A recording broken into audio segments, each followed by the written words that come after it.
Jadi malam ini kita akan membicarakan tentang trauma. Apa sih trauma itu gitu ya? Kita sudah seringkali membaca feed di Instagram, mungkin juga membaca artikel. Kita juga mendengar pembicaraan tentang trauma. Apa sih trauma itu? Atau khususnya tentang PTSD gitu ya. Nanti kita akan mendapat banyak pengetahuan tentang hal ini dari Mbak Ayu. Oke, silakan Mbak Ayu memulai, monggo. Oke, terima kasih. Assalamualaikum warahmatullahi wabarakatuh. Selamat malam, Mbak Nike dan teman-teman yang sudah hadir nih malam hari ini, meluangkan waktunya ya, malam mingguan ya, Mbak Nike, untuk ketemu sama Di kita, mau saat malam sharing. mingguan.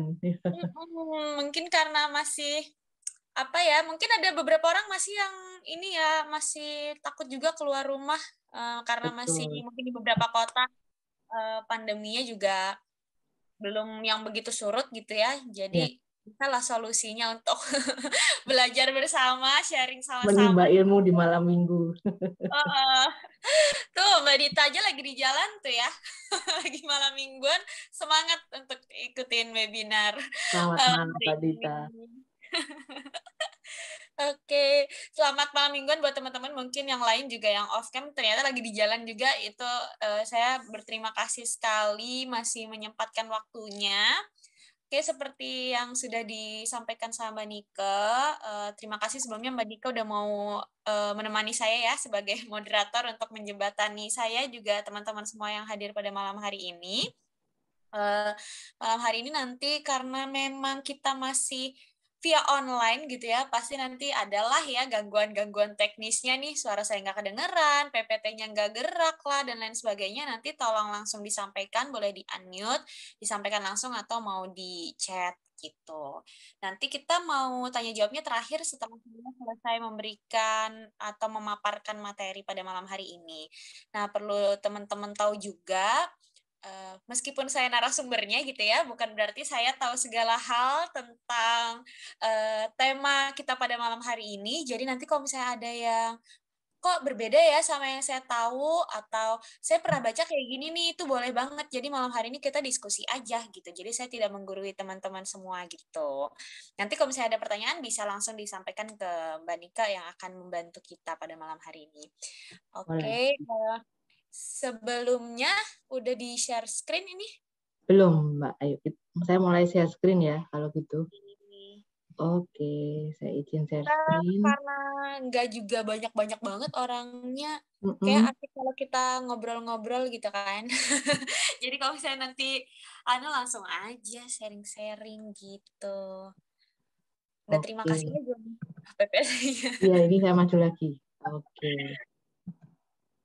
Ya, Nah, malam hari ini kita mau bahas tentang PTSD. Mungkin seperti yang Mbak Nike sampaikan tadi, banyak teman-teman yang udah familiar ya di era pandemi seperti ini tuh kita tuh aktivitasnya terbatas. Jadi mental illness, isu tentang kesehatan mental itu malah makin ramai saat pandemi ya Mbak Nike ya. Karena Mbak Nike juga seorang psikolog, jadi pasti paham banget perbedaannya sebelum pandemi dan sesudah pandemi gitu.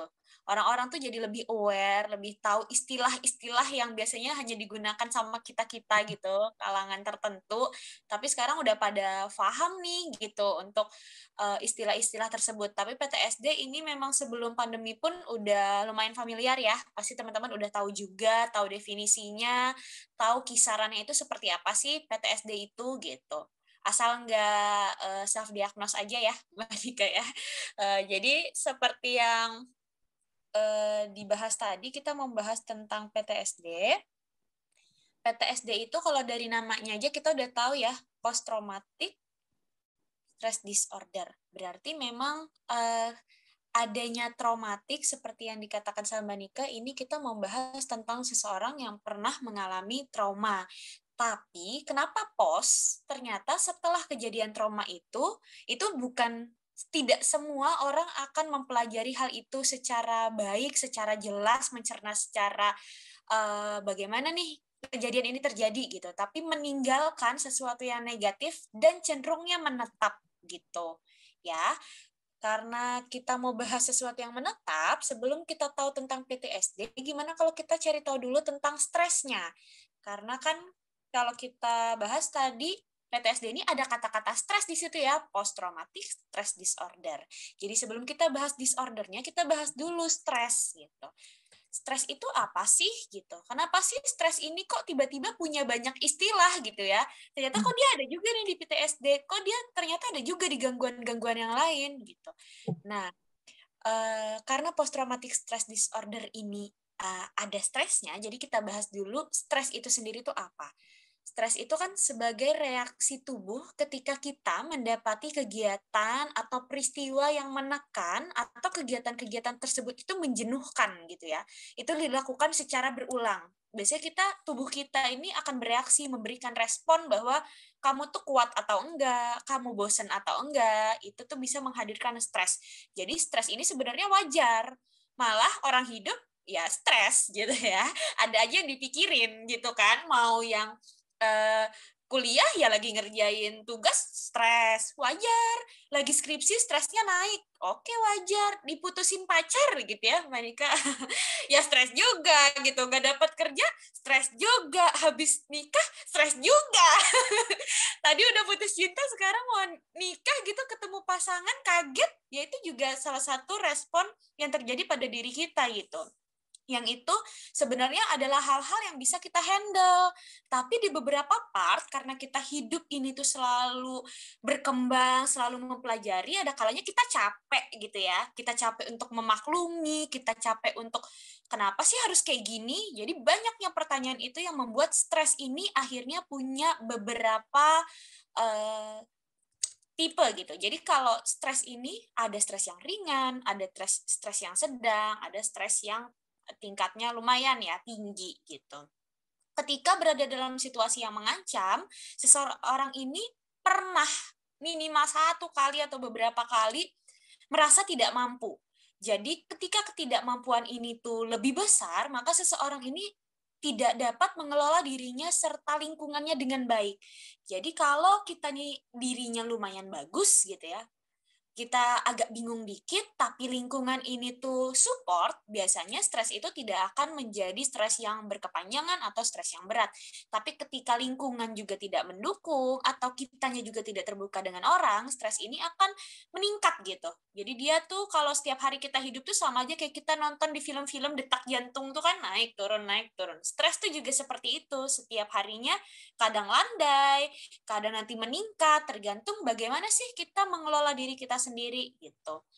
Nah, di sini stres itu karena terbagi menjadi 3 tadi, penyebab dan penyelesaiannya pasti berbeda-beda gitu ya. Kalau tadi saya bilang setiap kali hidup ini kita menjalani setiap tahunnya, itu kita akan ketemu masalah-masalah baru di hidup kita yang itu akan kita temui. Misalnya kayak tadi ya, sekolah, ujian, remedi, ketemu orang, jatuh cinta, patah hati gitu ya. Terus nanti kerja, melamar kerja, di PHK atau bermasalah dengan teman kantor dan lain-lain. Itu tuh adalah stres-stres yang ringan yang memang akan kita temukan minimal di beberapa aspek itu, karena tidak semua orang sekolah dengan baik sampai selesai, ada yang langsung kerja dan lain-lain. Jadi itu termasuk stres ringan. Kalau udah sedang tuh seperti apa?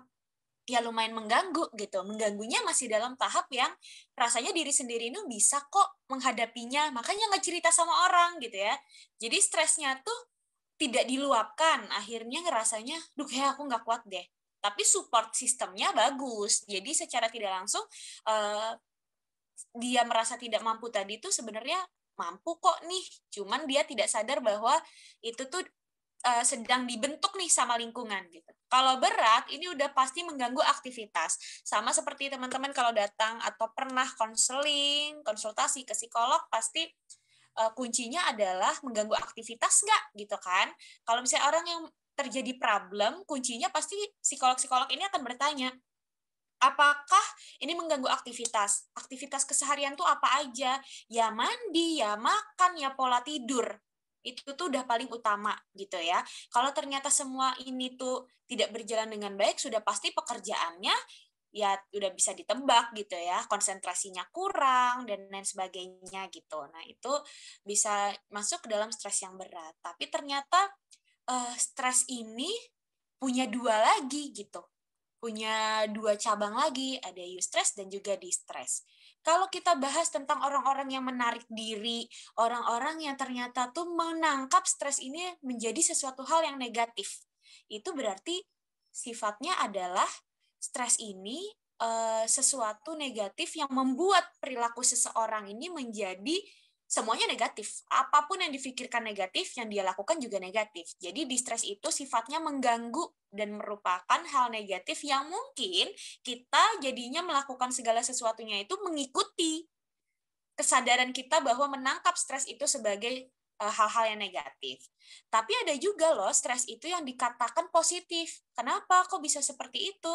Karena ketika kita dihantam oleh sesuatu hal yang tidak berjalan dengan semestinya atau keadaan yang menekan, ternyata kita tuh bisa mencerna itu dengan baik, mencari tahu kenapa ya hal ini terjadi, atau hal tersebut menjadi motivasi. Akhirnya seseorang itu termotivasi untuk mencari tahu, oh aku nih nggak nyaman ya kalau ternyata aku gagal atau kurang berhasil di pelajaran A.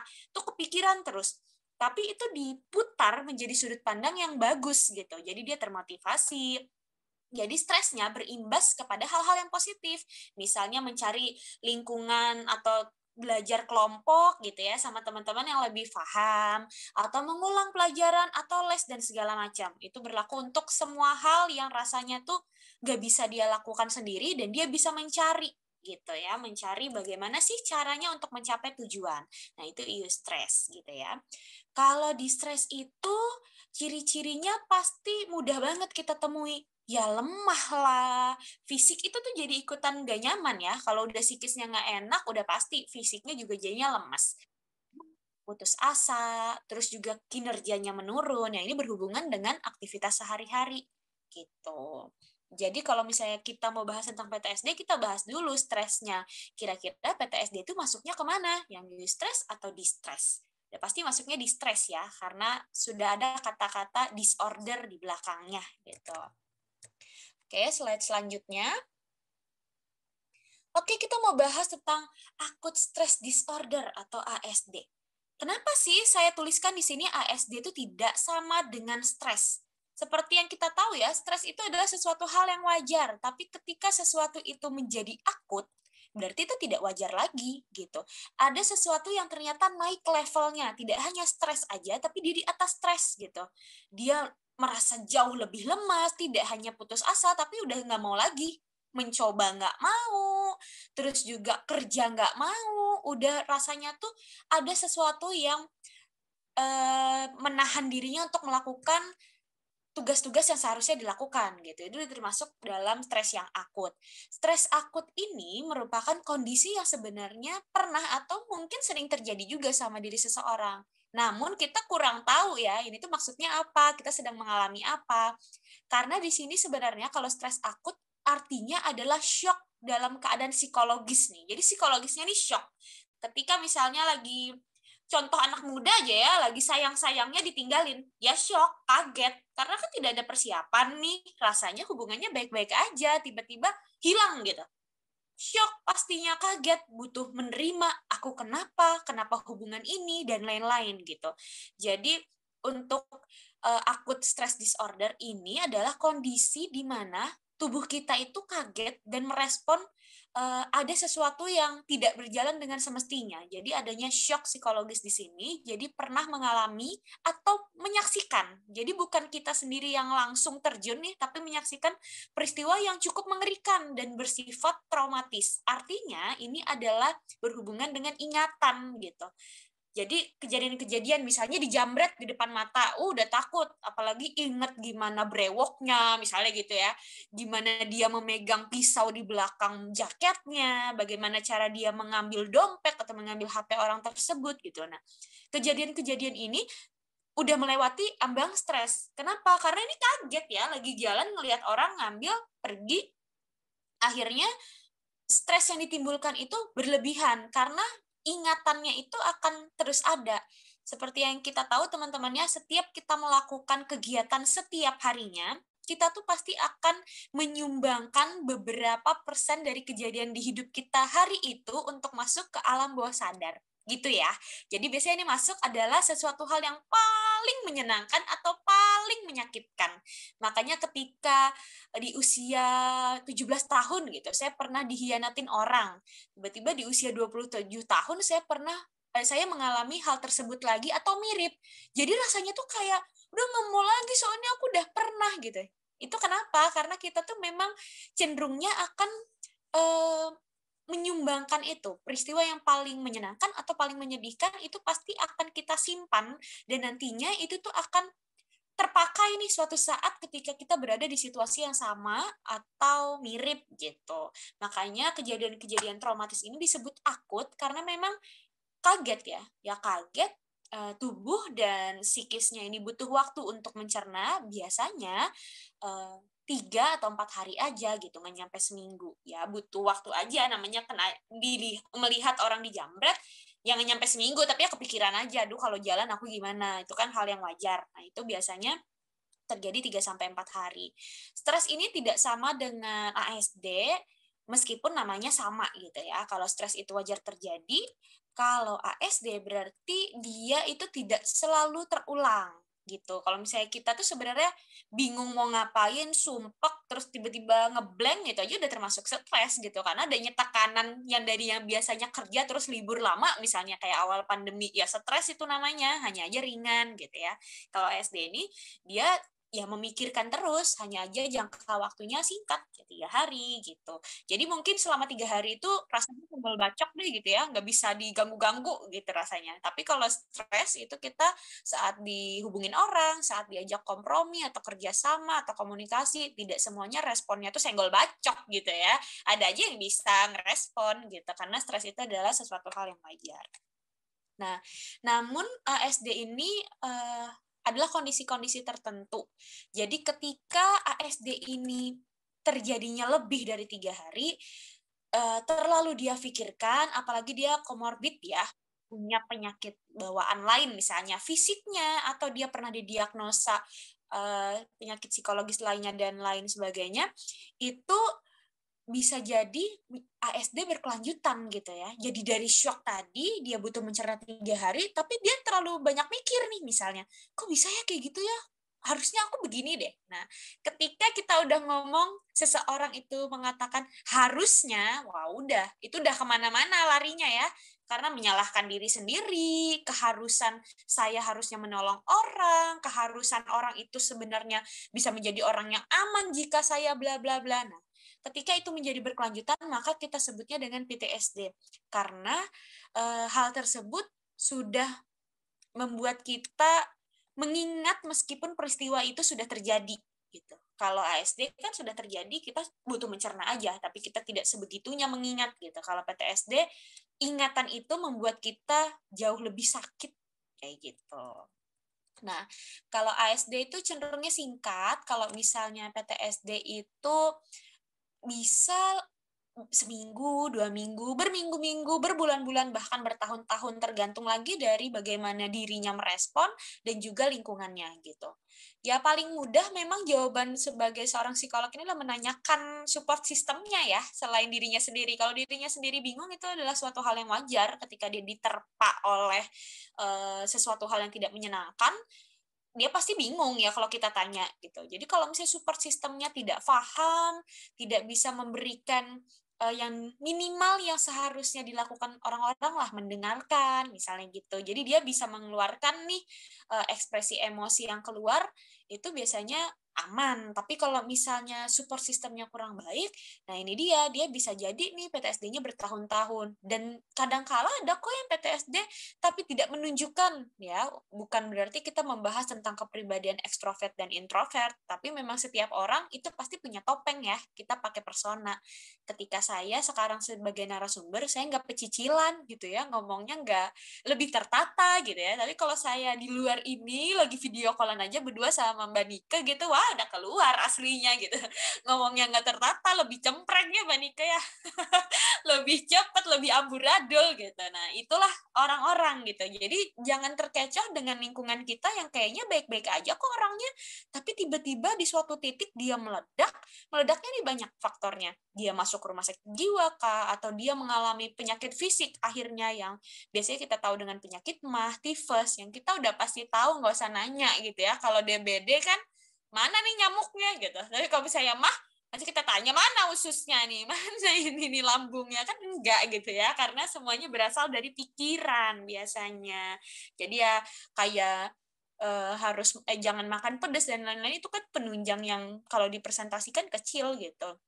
Biasanya lebih banyak kepikiran. Nah, itu yang sebenarnya harus sebagai orang yang bersosial, kita harusnya tuh paham bahwa orang itu tuh pakai topeng. Dia di setiap tempat dia punya topengnya masing-masing. Anggaplah kalau di dalam tas kita udah bawa 5 topeng aja. Ketemu teman gimana, ketemu pacar gimana, ketemu orang tua gimana, ketemu calon mertua gimana, ketemu atasan gimana gitu kan, tinggal dipakai-pakai aja, diganti-ganti aja gitu.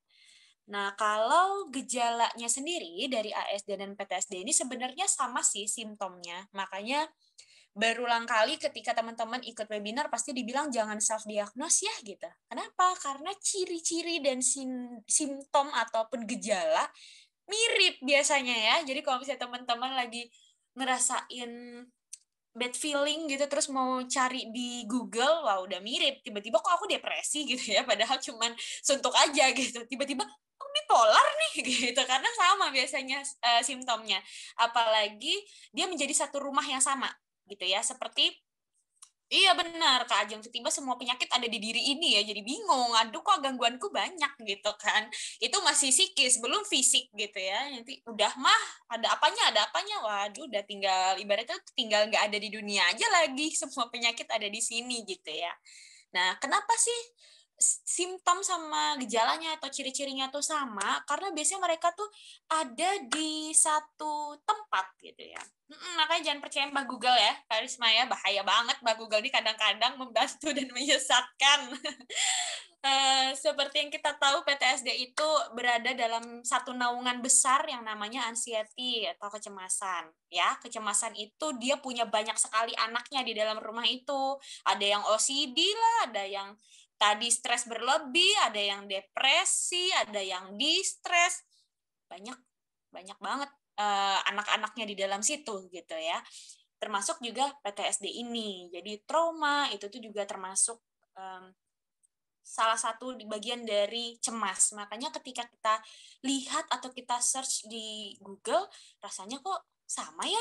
Kok PTSD sama yang ini sama ya? Gitu. Sama bipolar sama nih kayaknya gitu. Karena ya mereka dalam satu naungan yang sama gitu. Mereka berasal dari kecemasan yang terjadi di dirinya sendiri. Hanya aja dalam prosesnya mereka tuh punya jalannya sendiri untuk masuk ke oh, aku lebih ke sini nih, aku lebih ke sini nih. Ya kalau bipolar tidak harus dengan kejadian tertentu yang menghantam diri ini gitu ya. Tapi kalau misalnya PTSD udah pasti ada kejadian traumatis, namanya aja juga post traumatis ya. Jadi ada kejadian traumatis yang menghantam, yang bikin kaget juga. Jadi melewati ASD udah karena berkelanjutan.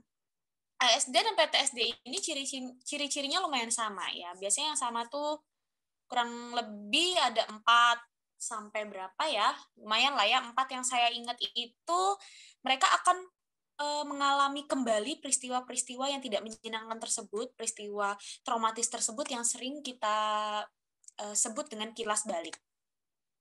Atau karena seringnya memikirkan kilas balik tersebut, akhirnya bermimpi tentang bencana tersebut atau mimpinya mimpi buruk. Kadang tidak berhubungan, kadang berhubungan gitu ya. Kalau sekali dua kali, it's okay ya, namanya hidup gitu ya. Tidak selalu jalannya mulus, kita naik motor aja ada polisi tidur, apalagi hidup, ya banyak polisi tidurnya ya. Jadi kalau misalnya ngerasa, aku mimpi buruk nih gitu, ya PTSD juga tidak setiap hari mimpi buruknya gitu ya. Nah kalau misalnya ASD dan PTSD biasanya peristiwa kilas baliknya ini kadangkala bisa dia sadari, bisa enggak gitu. Karena tergantung lagi dari masing-masing individu ya. Ketika dia resiliensinya lumayan bagus, tapi dia denial dengan dia menyimpan sesuatu yang belum selesai, bisa jadi di nyatanya nih it's okay aja, oke-oke aja. Tapi ketika tidur, dia kan terlalu banyak menyimpan nih di hari itu gitu, yang kalau bisa itu negatif ya lama-lama jadi bukit juga. Akhirnya masuklah menjadi mimpi-mimpi yang bisa berhubungan dengan traumatisnya tersebut. Terus yang kedua adalah menghindari petunjuk atau adanya stimulus yang berhubungan dengan peristiwa tersebut. Misalnya adanya kecelakaan lalu lintas di jalan A. Ya dia nggak mau tahu tentang berita apapun yang ada di jalan itu, melewatinya nggak mau, ketemu orang di daerah situ nggak mau. Jadi lebih menghindari, bukan menyelesaikan untuk berdamai dengan dirinya sendiri. Jadi kurang lebih ASD sama PTSD itu ciri-cirinya samanya seperti itu. Emosionalnya naik turun, terus juga sensitif dan mudah terangsang dalam artian ketika disenggol sedikit tentang tahu nggak sih berita tentang kecelakaan di mana gitu, padahal nggak membahas di jalan itu tapi rasanya udah dadanya berdegup kencang lah, cemas gitu ya, karena cemas ini adalah ibunya nih, ada umumnya rumah besarnya, jadi kecemasan itu cepat munculnya ketika seseorang itu membuat trigger baru di hidupnya gitu. Biasanya gejala-gejala ini yang mirip ASD dan PTSD-nya gitu. Lalu sekarang kita mau bahas tentang PTSD-nya nih. Jadi next ke slide selanjutnya, kita mau bahas tentang PTSD-nya. Nah, apa sih PTSD itu? Oke, kita baca sama-sama ya definisinya. PTSD itu adalah suatu sindrom yang dialami oleh seseorang yang mengalami kejadian traumatik. Nah, di sini PTSD itu adalah keadaan yang melemahkan fisik dan mental. Bedanya sama misalnya kecemasan-kecemasan yang lain adalah ini tuh langsung dihantam dua-duanya. Kenapa? Kalau biasanya kan mentalnya dulu nih, lalu fisiknya mengikuti. Karena misalnya kayak mentalnya nggak bagus, jadinya pola tidurnya berkurang, pola makannya juga jadinya lebih ekstrim, bisa lebih banyak atau lebih sedikit gitu. Kalau PTSD karena kejadian ini bisa terjadi sendiri atau disaksikan dengan mata kepalanya sendiri, jadi langsung melemahkan fisik dan juga mentalnya secara ekstrim gitu. Jadi ketika seseorang nih melihat, mendengar atau kejadian trauma itu tuh sangat hebat di hidupnya, dia merasa bahwa hidup dia ini terancam. Makanya ketika dia ingat lagi, dia kilas balik lagi, rasanya tuh menyakitkan gitu ya, meskipun belum diucapkan tapi rasanya udah sangat nyesek gitu ya. Kalau misalnya teman-teman pernah ngerasain bad feeling-nya, rasanya aduh nyesek banget gitu.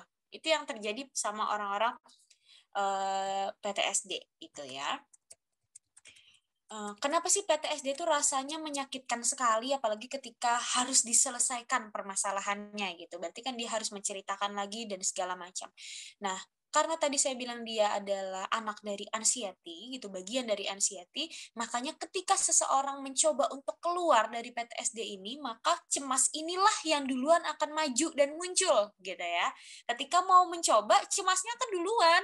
Kamu anak aku nih, aku duluan yang maju. Gitu kalau misalnya anxiety-nya bisa ngomong ya, aku duluan nih yang maju nih, hadapin dulu aku. Sedangkan kita itu cenderung akan mengabaikan emosi-emosi yang kita tuh nggak mau ada di situ.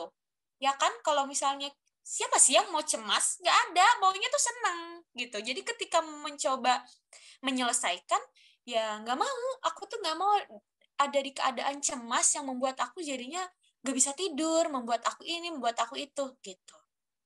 Nah, jangan lupa juga PTSD ini tidak hanya terjadi pada usia dewasa gitu ya, tetapi PTSD ini terjadi dari usia anak-anak teman-teman semua ya. Jadi untuk anak-anak memang lumayan sulit karena ingatan anak-anak seperti yang kita tahu itu ingatannya sangat suci gitu ya, sangat bagus ingatannya gitu ya. Ketika kita marahin sekali dia bisa ingat sepanjang hidupnya gitu karena ingatannya masih bagus, dan juga saat dia mengalami kejadian traumatis dia tidak severbal itu, tidak seperti kita karena kita dilatih ya, kita sekolah gitu, kita ketemu orang, semakin lama semakin naik tingkatan kita ketemu orang itu kan kita belajar juga untuk verbal gitu. Tapi bagi mereka anak-anak, mereka kadangkala sulit untuk mengungkapkan dia mau apa, dia suka apa, dia sesuatu terjadi di hidupnya, itu tuh sulit untuk diungkapkan. Makanya ketika PTSD itu terjadi pada anak-anak, rasanya itu lebih sulit untuk digali gitu. Karena kadang-kala dia bingung mau memulai dari mana, cerita ini mau dimulai dari mana, rasanya tuh dia menggambarkannya seperti apa. Itu berbeda dengan orang-orang dewasa gitu ya. PTSD ini yang dialami oleh anak-anak itu biasanya akan menghambat perkembangan anak pada fase berikutnya gitu. Seperti yang kita tahu anak-anak itu punya fasenya masing-masing di setiap umurnya gitu, dan ketika dia mengalami sesuatu hal seperti ini pasti rasanya ketika dia mau masuk ke fase berikutnya cemasnya duluan maju gitu ya. Karena di fase kemarin dia rasa dia tidak optimal. Jadi ketika dia di usia yang lebih lagi, dia merasa bahwa fase itu membuat dia takut, cemas gitu. Dia bingung harus cerita ke siapa, apalagi kalau lingkungannya belum aware dengan kesehatan mental atau tidak terlalu peka gitu ya sama keadaan yang ada di sekitar. Kita lihatnya anak kita, keponakan kita, keluarga kita rasanya senang-senang aja, kita rasa hidupnya senang gitu. Padahal kita harusnya berkaca dulu sama diri kita ya. Kalau kita lihat di cermin rasanya kamu senang hari ini beneran senang gak sih gitu. Atau ya kayak kamu ya udahlah gitu. Masalah hari ini ya udahlah. Tiap orang beda-beda.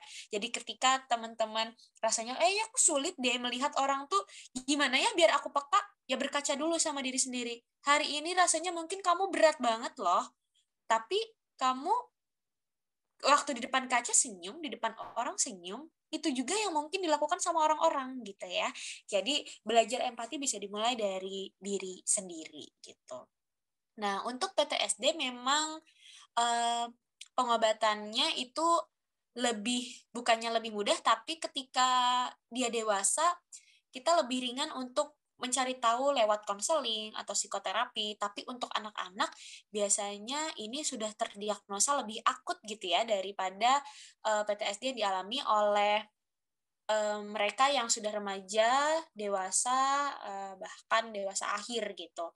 Dan biasanya PTSD ini ringan atau sedikit terjadi pada dewasa di atas 60 tahun gitu. Karena berarti udah struggle gitu lah ya. Karena setiap kali kita sepanjang hidup kita tuh kita punya masalah dan ternyata bisa dihadapi dengan baik, support sistemnya mungkin baik, resiliensinya mungkin baik. Banyak sekali kemungkinan kenapa seseorang yang dihantam dengan berbagai macam cobaan ternyata bisa tetap berdiri tegak gitu ya. Jadi di usia 60 tahun ke atas itu jarang sekali ditemukan adanya PTSD gitu yang terjadi pada usia seperti itu. Itu saya ada baca di jurnal penelitian siapa tapi saya lupa ya, mungkin nanti bisa saya selipkan ya bisa teman-teman nanti mau bertanya di mana saya membaca itu. Gitu. Oke, jadi PTSD sendiri ini memang sama seperti stres ya. Jadi dia tuh punya beberapa tingkatan juga gitu. Karena ketika seseorang itu mengalami situasi yang tidak menyenangkan, pasti responnya sama kan ya, kaget gitu. Tapi respon setelah itu yang kita butuhkan. Memang namanya juga ketika terjadi trauma, itu dia belum bisa mencerna dengan baik, masih menyalahkan, apalagi biasanya udah menyalahkan semesta ini ya, kenapa itu terjadi di situ, kenapa aku tidak ada di situ, kenapa ini, banyak kenapanya. Itu bisa terjadi pada semua orang, apalagi ketika peristiwanya kehilangan, atau misalnya diri sendiri ini yang terluka gitu ya. Nah itu tuh bisa termasuk PTSD yang ringan ketika dia juga cepat bangkit gitu ya. Tapi kalau misalnya udah masuk ke kronis, akut, atau kronis yang parah, itu udah dia menyerahkan hidupnya bahwa aku udah seperti ini nih. Jadi aku mau gimana? Aku mau mencoba kan susah. Seperti yang saya bilang, tidak pernah mudah untuk keluar dari zona kita gitu ya. Ketika nih kita mengiyakan cemas kita tadi ya, kita ragu untuk memulai, itu berarti kita sedang membuat lingkaran atau kita membentengi diri kita dengan zona tersebut. Zona yang kita nggak mau keluar karena kita takut cemas. Ketika kita mulai datang ke psikolog atau kita mulai bercerita sama teman, pasti rasanya maju mundur ya. Tidak usah yang mengalami PTSD. Anggaplah teman-teman kehidupan sehari-hari aja gitu kan pasti ada penatnya gitu ya. Gak harus kasus dengan pasangan, gak harus kasus dengan keluarga. Menjalani hidup sehari-hari aja tuh penat kan, melakukan aktivitas yang itu-itu aja misalnya. ketika terbiasa tidak bercerita dengan orang, lalu mau mulai bercerita dengan orang, itu kan kita keluar ya, kita melangkah.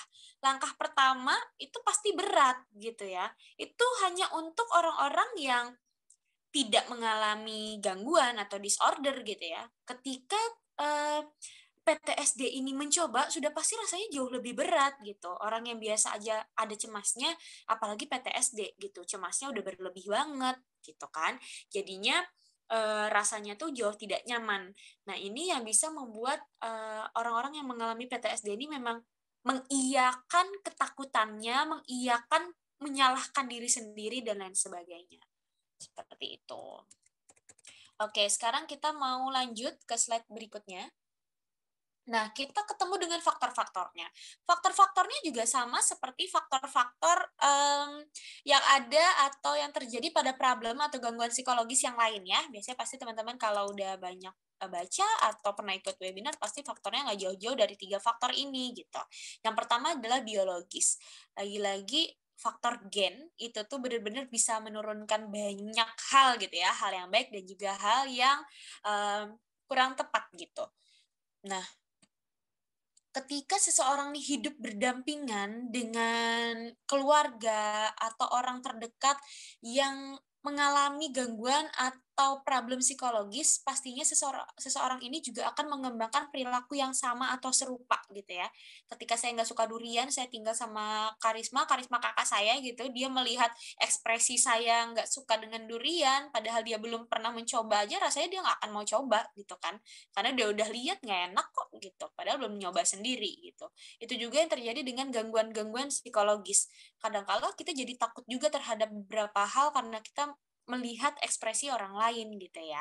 Nah, itu yang terjadi pada faktor-faktor biologis gitu. Atau ketika dulunya dalam semasa kandungan, prenatal atau postnatal itu terjadi sesuatu di ibunya gitu, lalu ibunya ini selalu menceritakan gitu ya, karena ibunya mengalami PTSD terhadap persalinan dan lain sebagainya gitu, diceritakan terus ke anaknya, ketakutan-ketakutan itu yang ditangkap gitu. Padahal kan maksudnya mungkin cerita aja atau nantinya ketika kamu dewasa seharusnya seperti apa, tapi lagi-lagi respon orang atau menangkap sesuatu informasi itu beda-beda.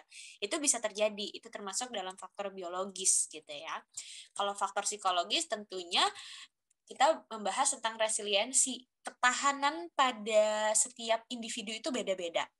Saya mungkin ketika sekarang nih berdiri kokoh kuat, tapi ketika saya disenggol, dikatain aja sedikit misalnya gitu, iya Ayu nih jelek banget deh gitu. Disenggol dikit aja saya bisa jatuh, rasanya tuh udah aduh dunia ini hancur banget gitu, kenapa orang-orang jahat, saya bisa kayak gitu. Tapi mungkin Kak Citra ketika dikata-katain gitu, enggak, biasa aja, dia mau dihantam kayak gini juga tetap aja kokoh gitu. Itulah yang membedakan setiap orang, makanya ada kalanya orang tuh selalu bilang kan jangan disama-samain sama orang lain gitu, karena sakitnya setiap orang tuh beda-beda. Itulah resiliensi yang terbentuk gitu. Biasanya juga bisa terbentuk dari pola asuh, atau bagaimana cara dia memandang lingkungan, bagaimana kelekatan dia dengan orang tua, itu juga termasuk faktor-faktor psikologis yang bisa menyebabkan seseorang ini kecenderungannya kemana nih ketika ada masalah, jatuhnya ke hal-hal yang membuat dia ingatkah dengan traumatis tersebut, atau dia mencari cara bagaimana caranya dia bisa berdamai dengan rasa tidak nyaman itu gitu. Selanjutnya adalah faktor sosial. Di sini orang yang didiagnosa dengan PTSD ini yang ringan biasanya tidak memerlukan obat ya, atau misalnya farmakologi atau psikoterapi. Hanya butuh didengarkan, bagaimana perasaannya saat itu, bagaimana dia mencari solusinya, upaya apa yang dia lakukan. Biasanya sih seperti itu gitu. Jadi biasanya klien atau pasien-pasien yang didiagnosa dengan PTSD ringan ini akhirnya dia hanya membutuhkan orang untuk mendengarkan bagaimana sih caranya aku melewati ini semua gitu. Atau cara aku ini udah tepat atau belum ya gitu biasanya. Jadi faktor sosial itu berhubungan dengan orang lain atau circle terdekat kita gitu. Ya orang tua, ayah, ibu, kakak, adik gitu, sepupu, kakek, nenek, dan semuanya gitu ya. Dan juga kita pasti punya circle-circle yang ini harus kita lihat lagi. Semakin kita besar, circle kita itu semakin kecil gitu. Dan kadangkala kita tuh menyalahkan itu. Dulu aku temenan tuh deket banget loh gitu. Kalau misalnya ulang tahun, asik banget. Tapi kenapa ya di usia aku yang 25 ini misalnya, teman-teman aku tuh satu-satu pergi gitu. Jadi kita malah ngerasanya aku nggak bisa gitu, karena terlalu bergantung sama orang. Makanya ketika seseorang sudah merasa dihantam dengan hal-hal yang kurang baik, lalu faktor sosial ini kurang kuat, akhirnya ini juga yang menyebabkan PTSD tadi berkembang lebih pesat gitu, atau lebih menghantui pikiran lah gitu ya.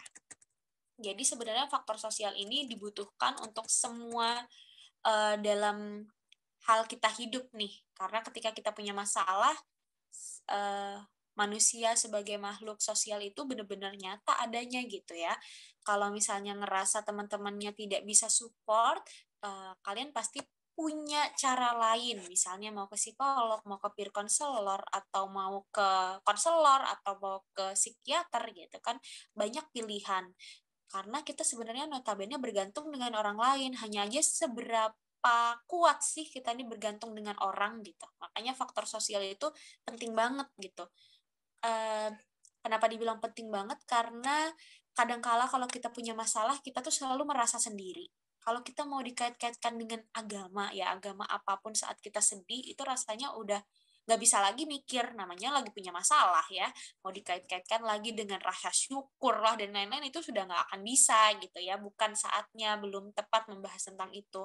Maka yang kita butuhkan adalah apa? Orang lain gitu. Karena kadangkala kata-kata yang menguatkan atau kata-kata yang menampar itu malah bisa membuat kita jauh lebih kuat nih, bahwa oh iya benar nih kejadian udah kayak gini, jadi aku harus apa gitu.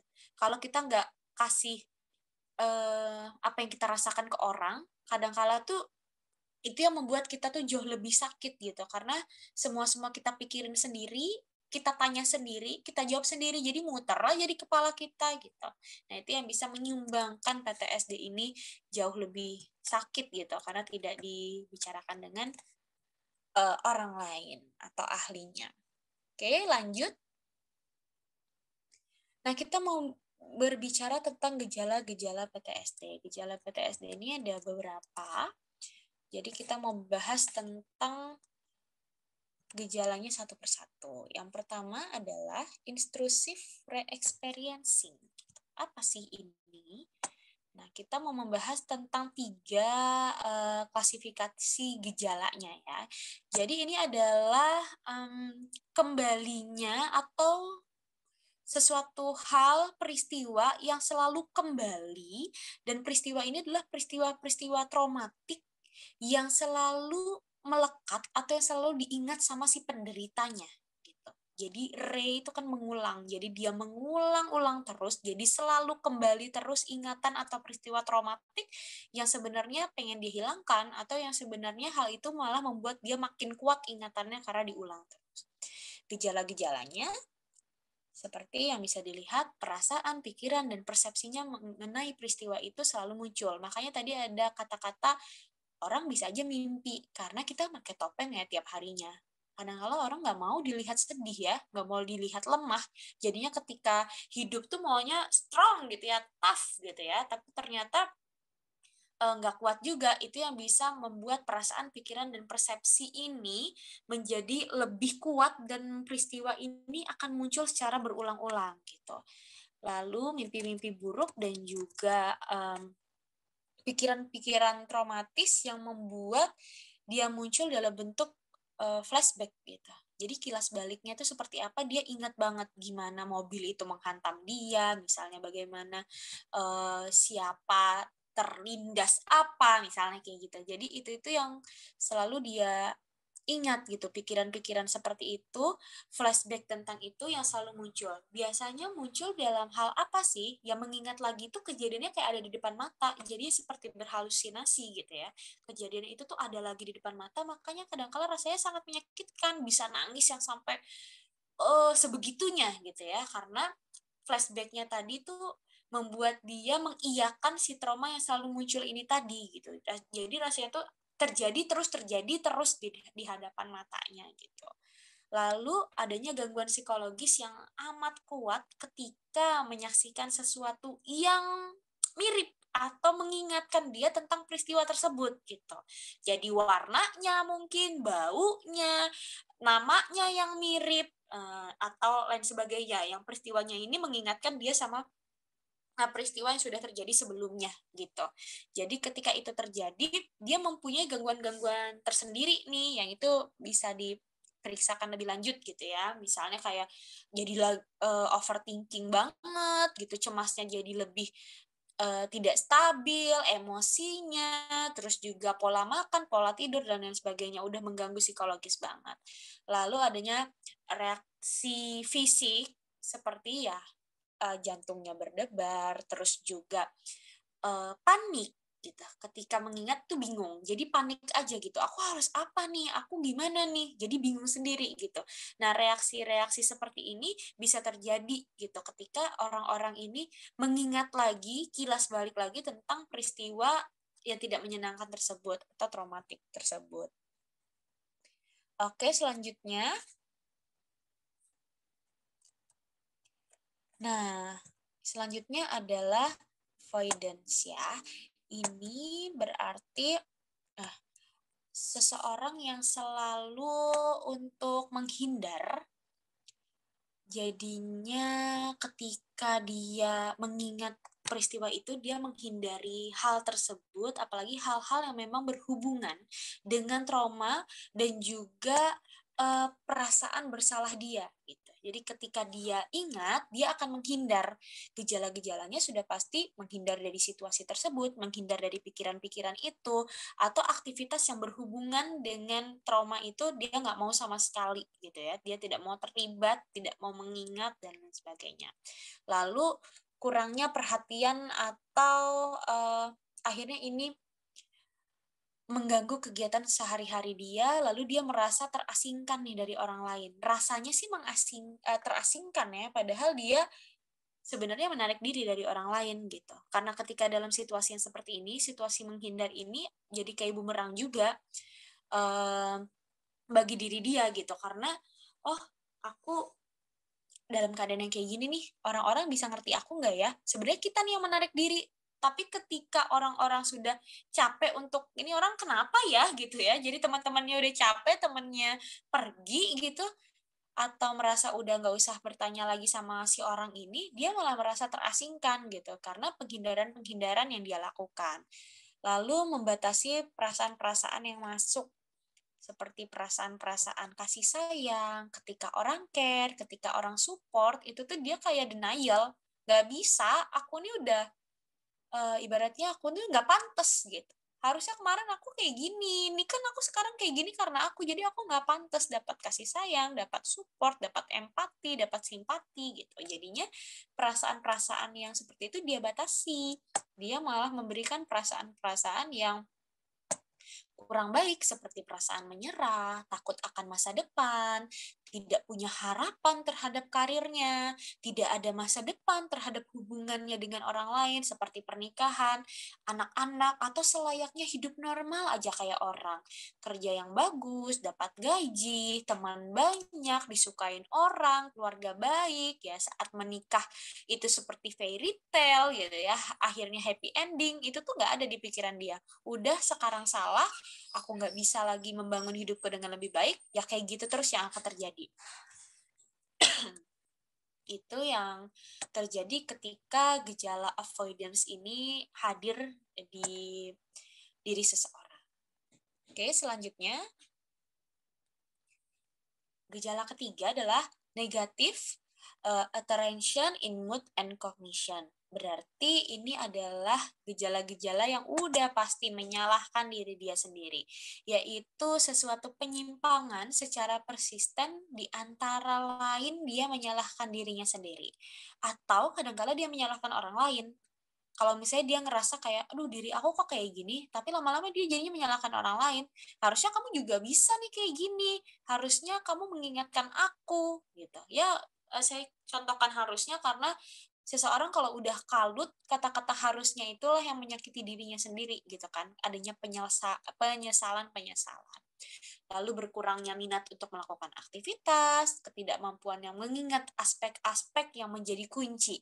Jadi kadangkala kalau teman-teman lihat film atau berita di TV gitu ya mengenai kasus-kasus PTSD, biasanya anak-anak atau orang-orang yang mengalami trauma ini kan disuruh menceritakan secara detail ya.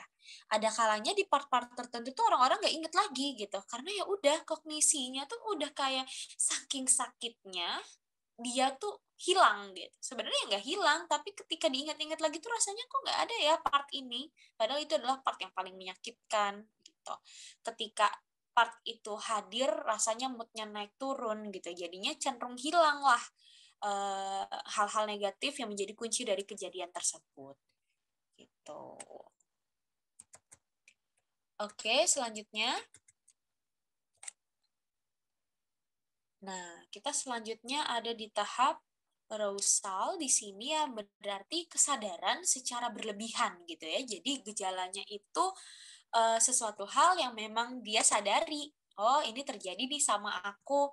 Tapi secara berlebihan dia sadarnya. Adanya gangguan tidur, tidurnya terlalu lama, atau tidurnya kurang, dan sebaliknya lah pokoknya ya. Terlalu berlebihan atau terlalu kurang. Emosinya tidak stabil, atau dia merasa bahwa iya aku nih penyebab dari terjadinya itu. Tapi ketika dia semakin menyadari, dia semakin menyalahkan dirinya sendiri. Gitu. Jadi emosinya tidak stabil. Terus juga sulit untuk konsentrasi. Ini udah pasti ya, kita stres ringan aja tuh rasanya untuk konsentrasi susah banget gitu. Apalagi untuk orang-orang yang PTSD seperti ini. Biasanya kasus-kasusnya berat banget. Bukan hanya sekedar ABC lagi kasusnya, tapi benar-benar yang kehilangan orang, yang kadang-kala orangnya tuh jangankan untuk dipegang, dilihat aja udah nggak ada gitu ya. Jadi mau seperti apa lagi nih pemikirannya dibentuk kalau yang korbannya aja itu adalah dirinya dan dia mengorbankan orang lain juga nih, ternyata dia adalah pelaku dari suatu peristiwa gitu, atau dia harus menyaksikan peristiwa tersebut, jadi ya udah pasti sulit untuk berkonsentrasi. Lalu dia punya kesadaran yang berlebih ya, seperti tadi ya, keluarga aku adalah keluarga yang seperti ini nih, makanya ini terjadi sama aku. Saking sadarnya dia bisa menyalahkan banyak orang di situ gitu. Lalu juga mudah gugup akhirnya. Ya ketika gugup ini berhubungan dengan cemas, karena kita membahas PTSD yang jelas-jelas rumahnya adalah cemas gitu ya.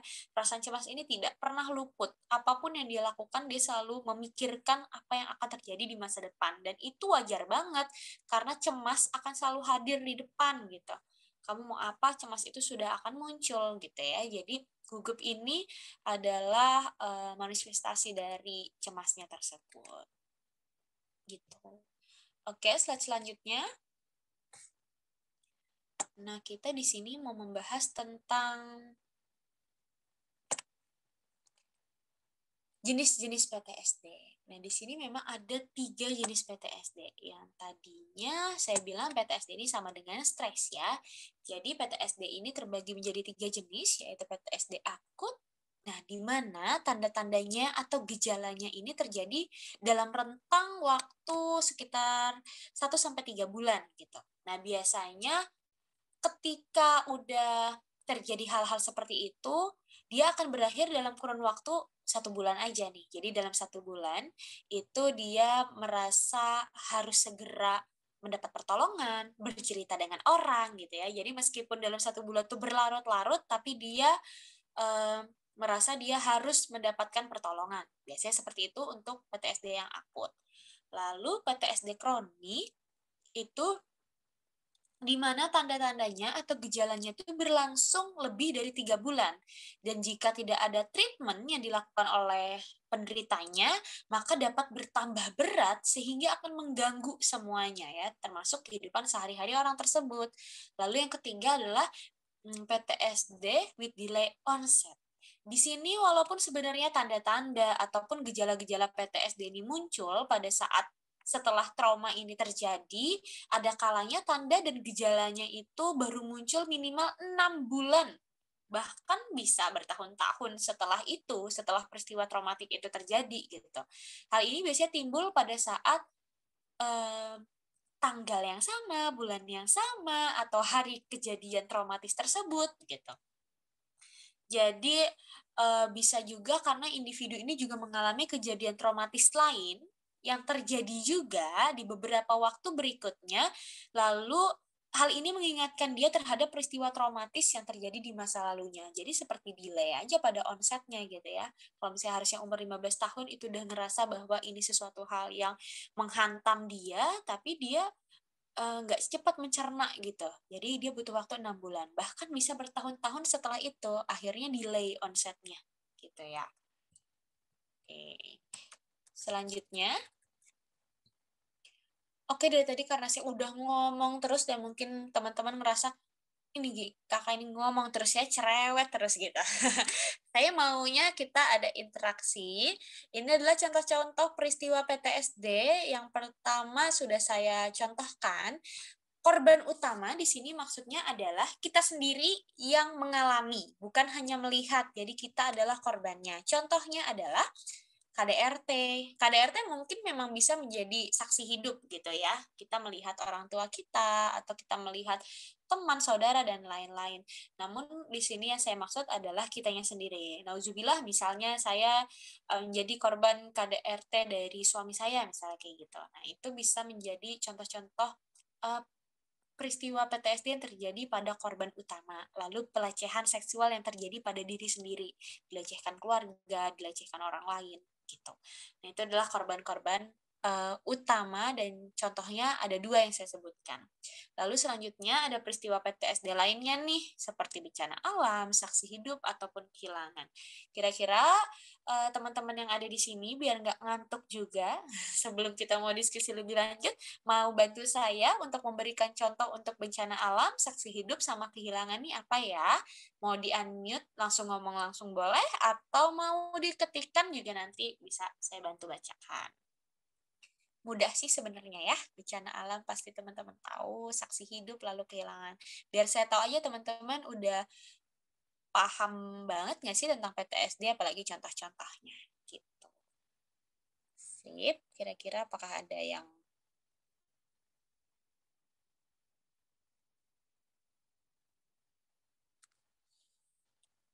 mau bantu saya untuk menjawab? Nah, ada Karisma. Karisma mau menjawab tentang apa tuh?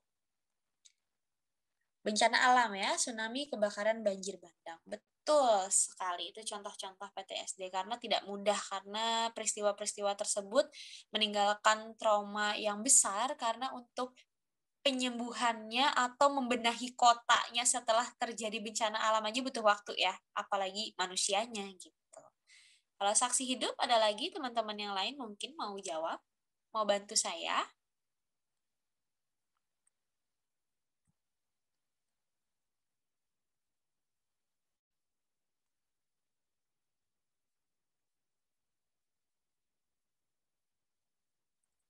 Ada yang mau bantu tentang saksi hidup atau kehilangan atau belas bingung? Saksi hidup tuh kayak apa, Kak? Misalnya. Gimana? Saksi hidup itu kayak apa? Kayak, ini saya mau minta dibantu malah nanya sama saya. Kira-kira ada yang ngerti Soalnya nggak? aku kan, jadi waktu itu kan aku pernah, Kakak tahu nggak yang waktu Anyer tsunami itu? Jadi waktu itu kan Anyer tsunami, dan itu tuh aku lagi di Anyer. Terus aku malam-malam hujan-hujanan.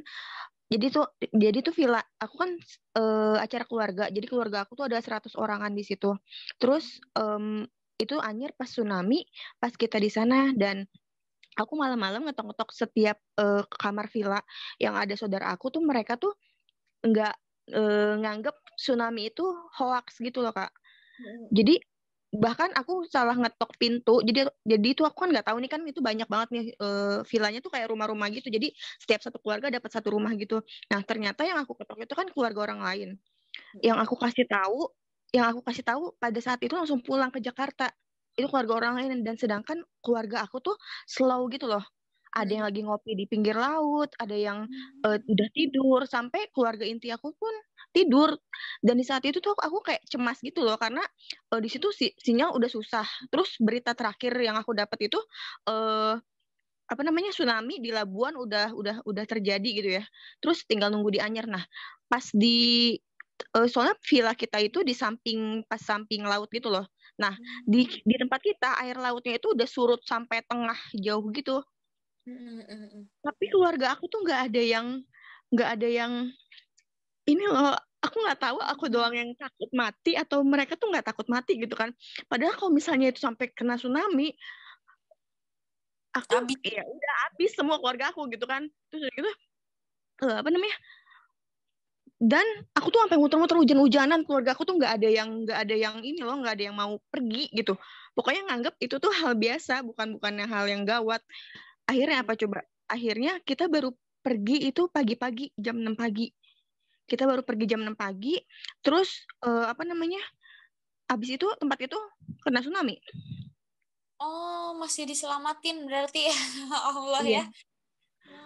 Jadi tsunami-nya jam berapa itu ya? Tsunami-nya itu kan tsunami-nya itu kalau yang di Labuan itu jam 3 pagi. Yang istrinya Ivan Seventeen yang meninggal itu loh. Yang Seventeen meninggal semua itu waktu itu kan lagi di sana kan.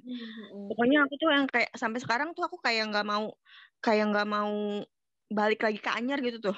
Atau nggak mau agak-agak kalau misalnya acara keluarga kayak kok bisa jangan dekat laut gitu tuh kayak gitu. Soalnya nggak tahu kenapa. Bahkan yang aku agak kesel waktu itu kayaknya kok orang lain yang nggak sengaja aku ketok pintunya dia langsung pulang malam itu juga, sedangkan keluarga aku tuh nggak ada yang pulang. Iya. Jadi semalam mungkin karena dianggapnya Anyer ini bukan tempat yang pernah ada warning tentang itu kali ya, tsunami. Jadi ngerasanya kayak oh aman nih, hoax nih, atau itu kejadiannya malam ya waktu Kak Ajeng kasih tahu keluarga. Itu malam menjelang pagi sekitar jam 12-an. Tapi yang tsunami hebatnya kayaknya jam 3 pagian itu. Iya. Ya, itu juga termasuk tuh saksi hidup karena langsung melihat ya. Ibaratnya peristiwa menegangkannya gitu. Bisa jadi. Makasih buat sharingnya, ternyata meskipun tidak melihat langsung nih kejadian seperti grup band Seventeen itu, rasanya tetap semenegangkan itu ya, apalagi kalau misalnya lagi nonton konsernya Seventeen waktu itu, waduh udah ikutan kelelep itu, beritanya sampai viral kemana-mana ya waktu itu ya. Oke, mungkin ada lagi yang mau nambahin untuk contoh saksi hidup atau kehilangan? Ada yang mau nambahin lagi? Kak, kalau ini termasuk nggak nih, Kak? Apa tuh? Jadi gini, aku tuh orangnya kadang-kadang suka nggak sengaja keceplosan gitu loh. Jadi kalau misalnya gini, kayak misalnya tetangga aku waktu itu lewat depan rumah. Jadi tuh aku paling nggak suka kalau aku kan kalau keluar tuh harus pakai kerudung gitu kan. Terus aku tuh paling nggak suka kalau pagi banget itu ada orang lewat. Terus aku nggak suka kalau dia ngeliat. Nah, kemarin aku tuh bilang gini, bukan dalam hati sih, aku nyebutin, kenapa sih nih orang lewat sini mulu, aku bilang gitu. 2 hari kemudian meninggal, Kak. Terus itu aku kayak ngerasa jadi kayak ya Allah, ini aku tuh udah sebelumnya pernah kayak gitu juga, kayak misalnya kan jadi tetanggaku tuh ada anak kembar. Yang satu jadi intinya aku ada nyebutin apa gitu. Dalam beberapa hari salah satunya meninggal, Kak. Terus pernah lagi aku kayak kayak kakeknya temen aku, jadi dia kan galak gitu sama si temen akunya. Terus aku bilang gini, kok ini kayak gini sih, kakek aku nggak kayak gitu, aku bilang gitu kan. Beberapa hari lagi meninggal. Dan itu setiap kali itu berulang, maksudnya itu kan jaraknya, maksudnya setiap kali ada itu ya aku nggak pernah ngomong sembarangan lagi gitu. Tapi karena jaraknya jauh, aku sempat kayak ngomong lagi gitu loh. Dan itu sampai kejadian tuh berkali-kali. Jadi kayak, ih ampun, aku tuh kayak itu kepikiran banget, Kak. Itu termasuk bisa jadi PTSD nggak kalau kayak gitu? Tergantung ininya sih, sangat mengganggu kamu nggak gitu, karena ternyata kan itu terulang lagi kan, berarti kan kamu lupa sebenarnya saat mau ngomong lagi itu kan tidak ada yang menahan atau tertahan atau teringat gitu. Malah pas kejadian nih meninggal lagi nih orang yang lagi diomongin baru ingat kan. Tuh, jadi sebenarnya kalau PTSD itu biasanya dia menetap bertahun dan tidak loncat-loncat gitu. Ya dia akan ibaratnya kalau menderita tuh menderita terus gitu. Kalau PTSD itu seperti itu. Mungkin Berarti tapi kalau misalnya terjadi lagi, nah itu tidak tahu karena kan ini udah berkali-kali ya terjadinya ya.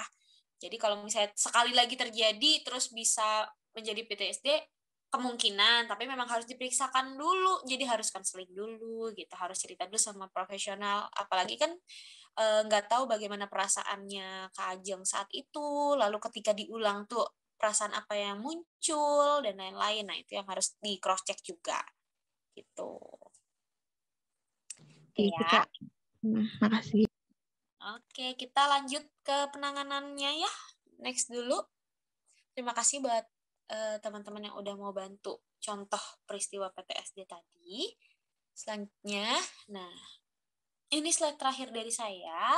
Adanya penanganan untuk PTSD bisa dilakukan oleh psikiater dan juga psikolog.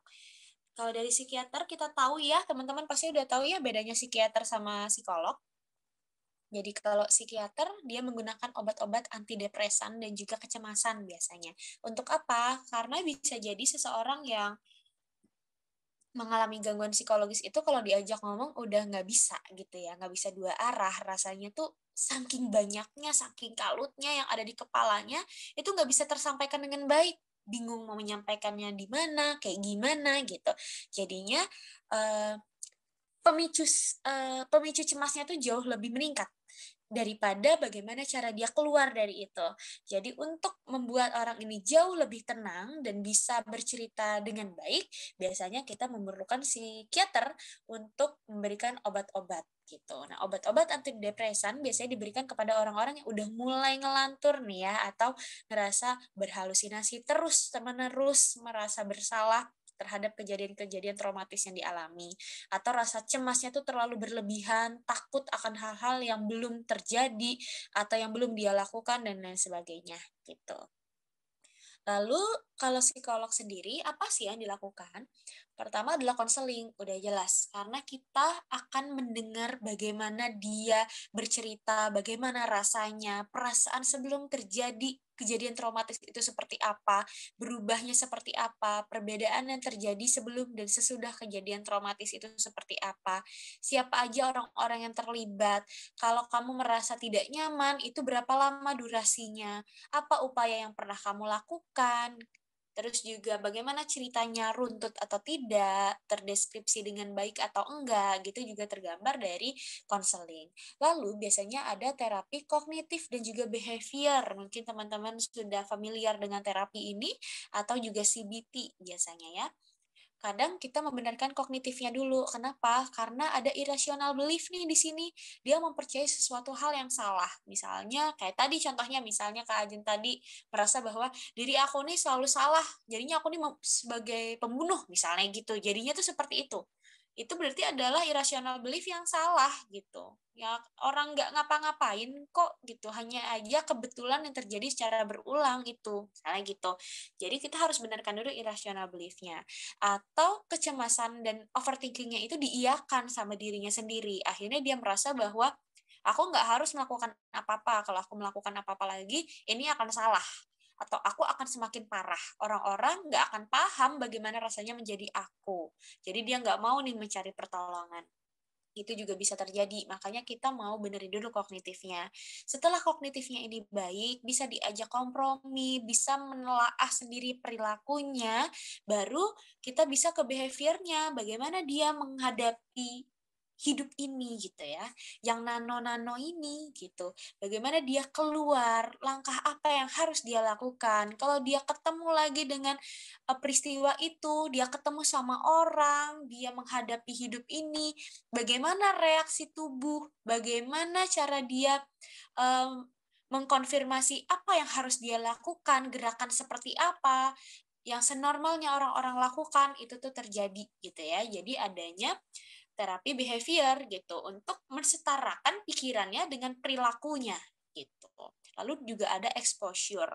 Mungkin untuk orang-orang yang harus dihantam dengan hal-hal yang kamu tuh kayak gini, nih aku hadapin langsung sama peristiwanya, apa reaksinya? Bagaimana detak jantung kamu berdetak lebih cepat? Bagaimana kamu menghadapi ini tuh langsung spontan dan kamu ada di situasi ini, kamu harus apa? Kita mau lihat bagaimana caranya problem solving kamu gitu. Itu bisa pakai exposure. Atau ini adalah hal yang sebenarnya saya anjurkan banget untuk dilakukan pada setiap orang yang mengalami problem maupun juga gangguan psikologis, self healing gitu ya. Terapi apapun sebenarnya bisa cocok digunakan dalam situasi apapun dan masalah apapun. Hanya aja tergantung dari setiap orangnya gitu. Saya nggak bisa nyuruh Mbak Nika untuk ayo kita nih terapi ini gitu. Bisa aja nggak efektif meskipun permasalahannya sama gitu, sama misalnya karisma gitu ya. Mungkin sama, terapinya bisa beda. Kenapa? Pertama niatnya. Ya, kalau di dalam dirinya sendiri aja nggak niat, itu udah useless, nggak akan masuk apa yang kita omongin gitu. Rasanya mirip lah kayak kita lagi jatuh cinta gitu ya.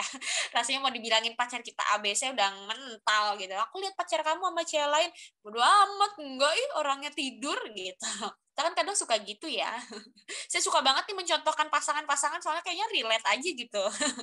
Sama seperti mau dikasih terapi, kalau udah nggak niat ya udah nggak akan mental gitu ya. Jadi kenapa kadang-kala nanya sama psikolognya, teman saya didiagnosa hal yang sama, tapi di psikolog ini berhasil kok pakai ini, kok saya enggak gitu. Ya karena kamu mungkin terlalu logis, kamu jadi memikirkan kok orang bisa seperti ini sih. Ya karena nggak kesiapan dirimu juga menghadapi terapi itu jadinya menolak gitu secara tidak langsung. Nah, self healing ini bisa terjadi pada setiap orang, bisa dilakukan gitu ya maksudnya. Hanya aja biasanya jangka waktunya panjang gitu ya. Misalnya ada orang yang bercerai lalu dia butuh waktu untuk keluar rumah, tidak mendengar omongan tetangga, tidak datang ke nikahan siapapun gitu ya, tidak mau kemana-mana membuka HP aja rasanya kalau ngelihat orang priwet rasanya sakit banget gitu. Tapi ada self healingnya sendiri di situ. Mungkin dia memang nggak mau dulu deh gitu ya ketemu dengan peristiwa-peristiwa itu, tapi dia bertekad bahwa nanti di bulan keberapa ketika aku udah siap aku akan gitu. Atau dia lebih suka journaling aja sendiri, nggak harus aku ke psikolog atau ke psikiater gitu, aku masih bisa nih selagi aku mampu aku tuangkan dulu misalnya di kertas. Atau aku suka kegiatan-kegiatan memanah, manjat gunung masa ya apa sih, mendaki gitu ya, atau kegiatan-kegiatan ekstrim lainnya yang membuat aku jauh lebih enak gitu. Atau suka nyanyi, aku suka aja ke karaokean gitu sendirian, biar aja suaranya jelek yang penting keluar gitu ya, lagu-lagu yang wah gitu, itu boleh aja. Jadi self healing ini sebenarnya bagus banget gitu. Bisa jadi healing itu datangnya memang dari diri sendiri, tapi tidak memakai konsep-konsep yang diberikan oleh psikolog atau psikiater gitu. Karena yang sebenarnya tahu diri teman-teman sendiri kan ya diri kita sendiri ya gitu kan. Jadi sebenarnya dokter terbaik, psikolog terbaik, psikiater terbaik, koki terbaik ya diri kita sendiri sebenarnya. Karena kan kita harusnya bisa menerima diri kita dengan baik apapun keadaannya, bagaimanapun kondisinya gitu. Oke, sekian dulu. Mohon maaf kalau ini narasumber ini ngomong terus ya, cerewet ya, jadi ngantuk nih. Semoga habis ini kita bisa diskusi dengan baik. Mungkin kalau ada pertanyaan nanti bisa langsung dibantu sama Mbak Nika ya. Saya kembalikan sama Mbak Nika. Terima kasih. Oke, Mbak Ayu, terima kasih banyak. Keren banget ya materinya teman-teman semua. Udah lengkap, paket lengkap nih ya. Nah, ini sekarang kita sudah masuk ke sesi berikutnya, yaitu sesi tanya jawab atau diskusi mungkin ya Mbak Ayu ya, lebih kayak gitu ya, sharing juga boleh. Tadi sih saya menangkap ada satu chat dari Mbak Ajeng ketika Mbak Ayu menyampaikan materi. Saya bacakan ya Mbak Ayu ininya chatnya. Jadi dari Mbak Ajeng tadi, aku sering banget mimpi dibunuh Kak. Setahun bisa beberapa kali sama mimpi bencana alam mulu. Apa ada pengaruh dari kesehatan jiwa kita atau gimana ya? Padahal udah doa. Terus karena suka banget film serial killer dan dengerin podcast serupa. Jadi sering anxiety sama orang sekitar. berasa mereka punya potensi jahat ke kita. Karena serial killer mostly PTSD kalau di film. Jadi ini sharing dan pertanyaan dari Mbak Ajem. Mungkin teman-teman yang lain boleh sambil mendengarkan respon dari Mbak Ayu, jawabannya gimana sambil mengetik gitu ya. Mungkin atau nanti boleh open mic langsung. Silahkan Mbak Ayu. Oke, apa ada pengaruh dari kesehatan jiwa? Kalau dari ceritanya Kak Ajeng tadi, kan ada peristiwa sebelumnya yang terjadi ya. Jadi sebenarnya kalau dibilang wajar, wajar gitu. Dibilang tidak wajar karena mungkin saya harus tahu dulu nih intensitasnya gitu kan. Intensitasnya ini, mimpi ini terjadi tuh saat apa aja nih. Mungkin saat lagi capek banget, atau ngerasa di bulan-bulan yang sama, atau hawa-hawanya tuh sama aja gitu ya. Kayaknya musim hujan itu terjadi gitu, sekarang musim hujan lagi, keinget lagi, kemimpi lagi, itu bisa. Atau ya tadi ada trigger-trigger lain yang memicu, misalnya nonton tadi ya, nonton serial yang berhubungan dengan PTSD gitu. Yang gitu-gitu ya bisa, apalagi tsunami gitu. Atau misalnya nggak berhubungan aja nonton film hiu gitu kan, ada lautnya nih, itu bisa juga men-trigger seseorang karena punya pengalaman sebelumnya gitu. Nah, saya kurang paham tentang mimpi menurut ahli ya, Mbak Nika ya, karena Mbak Nika juga seorang psikolog, jadi kalau teman-teman mau sharing lebih lanjut, enak nih ya, karena narasumber dan moderatornya tuh sama nih dalam bidang yang sama, tapi setahu saya mimpi itu sebenarnya create ya, jadi sebenarnya itu dibuat sama diri sendiri. Jadi kalau misalnya bilang, aku tiba-tiba keinget mantan, nih pasti mantan aku tuh kangen sama aku. Lah, itu adalah create sendiri gitu. Hanya aja kita nggak sadar kapan kita di-trigger ya. Karena namanya manusia tuh kita nggak pernah sadar kapan kita dicolek orang, ketika ibaratnya colek dalam artian mental ya. Ketika kamu lagi dalam keadaan nggak bagus, dikata-katain atau dikatain yang misalnya, ayo hitam banget deh. Kalau moodnya lagi bagus, bodo amat gitu ya. Tapi ketika moodnya lagi jelek, hitam banget, udah langsung kenapa dengan diri ini gitu ya. Ke salon, nih mandi susu, ibaratnya kan gitu ya. Jadi kalau misalnya pertanyaannya adalah kenapa aku bisa mimpi seperti ini? Kalau memang sebelumnya ada peristiwa yang sama, pertanyaannya bukan apakah ini menjadi permasalahan mental, bukan, tapi karena ini adalah peristiwa yang pernah dilalui, namun adanya jawaban-jawaban yang mungkin belum terjawab gitu ya, jadi belum terpuaskan secara mental kayak tadi. Kenapa orang lain setelah aku kasih tahu dia pulang, kenapa keluarga aku enggak gitu? Yang dia pikirkan pasti ketika itu terjadi jam 3 ya, habis dia ketok-ketok orang-orang masih tidur dan itu terjadi, ini udah aku kasih tahu kenapa kalian nggak mau. Jadi yang sekarang teringat tuh adalah kenapa mereka melakukan hal itu gitu. Sedangkan aku sudah berusaha. Perasaan itu kan tidak terjawab ya. Pertanyaan-pertanyaan itu tuh tidak terjawab. Orang lain lo pulang. Kalian tuh keluarga aku 100 orang. Kalau misalnya aku pulang sendiri, aku kehilangan 99 orang gitu. Ibaratnya kan kayak gitu. Jadi kenapa bisa mimpi itu adalah pasti ada jawaban-jawaban yang belum terjawab gitu. Biasanya kita memang harus terpuaskan, makanya sakit-sakit sekalian, sedih-sedih sekalian gitu kan. Kadang-kadang kalau datang ke psikolog, nggak pernah psikolognya bilang jangan nangis, nggak mungkin, pasti disuruh nangis terus. Biar aja pulang dari tempat psikolognya sakit kepala, tidur gitu, tapi habis itu enak gitu ya, daripada dibilang jangan nangis gitu. Ya nggak apa-apa, orang lagi sedih kok, harus nangis, harus dikeluarkan. Coba teman-teman deh dikuatkan dengan jangan sedih, biar aja cowoknya pergi sama cewek lain. Ya nggak bisa, orang pergi kok. Nggak usah pacar gitu. Mama sendiri keluar kota ya sedih dong, nggak ada orangnya di depan mata gitu. Ya apalagi ini orang yang dicinta gitu ya. Jadi biasanya mimpi itu adalah sesuatu hal yang kita create sebenarnya gitu. Jadi kalau misalnya teman-teman merasa aku mimpi buruk beberapa saat, ya pasti psikolog atau ahli lainnya akan menanyakan ada peristiwa apa sebelumnya. Makanya kenapa PTSD itu berhubungan dengan mimpi, karena seperti tadi yang saya bilang ya, kayak gini mungkin saya iya aja, bisa jadi saya juga pernah mengalami hal seperti itu, hanya aja saya denial aja, dan itu adalah sesuatu emosi yang sebenarnya harusnya muncul tapi kita tutup aja gitu. Segimanapun kita nutupnya, dia akan keluar lewat apa? Bisa lewat mimpi gitu. Jadi sebenarnya mimpi buruk dalam PTSD itu adalah hal yang wajar, sama ketika kita sesekali mimpi buruk, nggak apa-apa, nggak ada hubungannya, nggak harus dicari tahu gitu. Kenapa sih kita mimpiin ini, kenapa kita mimpiin itu, enggak gitu. Ingat aja bahwa seperti yang tadi saya bilang, setiap harinya kita pasti akan menyumbangkan peristiwa yang paling menyenangkan atau paling menyedihkan di hidup kita.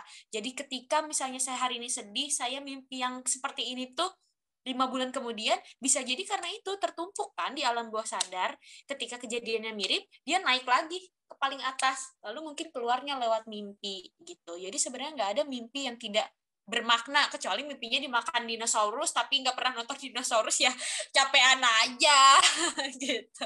Jadi tidak usah menjadi tafsir mimpi jadinya ya. Tapi kalau ada peristiwa sebelumnya, apalagi yang berhubungan dengan psikis, psikologis, yang berhubungan dengan tanda tanya yang besar yang belum terjawab, itu biasanya memang akan larinya ke mimpi gitu sih kalau dari saya. Tapi bukan berarti adanya gangguan kejiwaan. Ini pasti akan ada penyerta di kognitif dan juga behavior tuh kuncinya.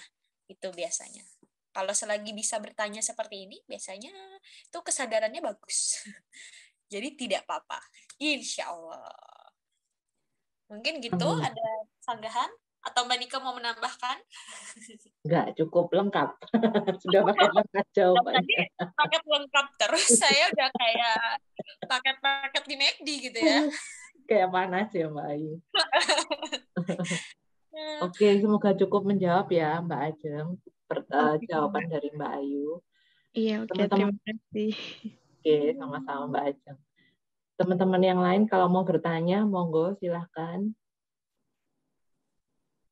Bisa open mic, bisa tulis lewat chat. Mungkin karena kita juga tidak terlalu banyak gitu orangnya ya. Boleh langsung kayak diskusi, open mic boleh. Gitu. Sharing aja, betul. Saya juga mau sharing nih Mbak Ayu sebelum teman-teman yang lain ya.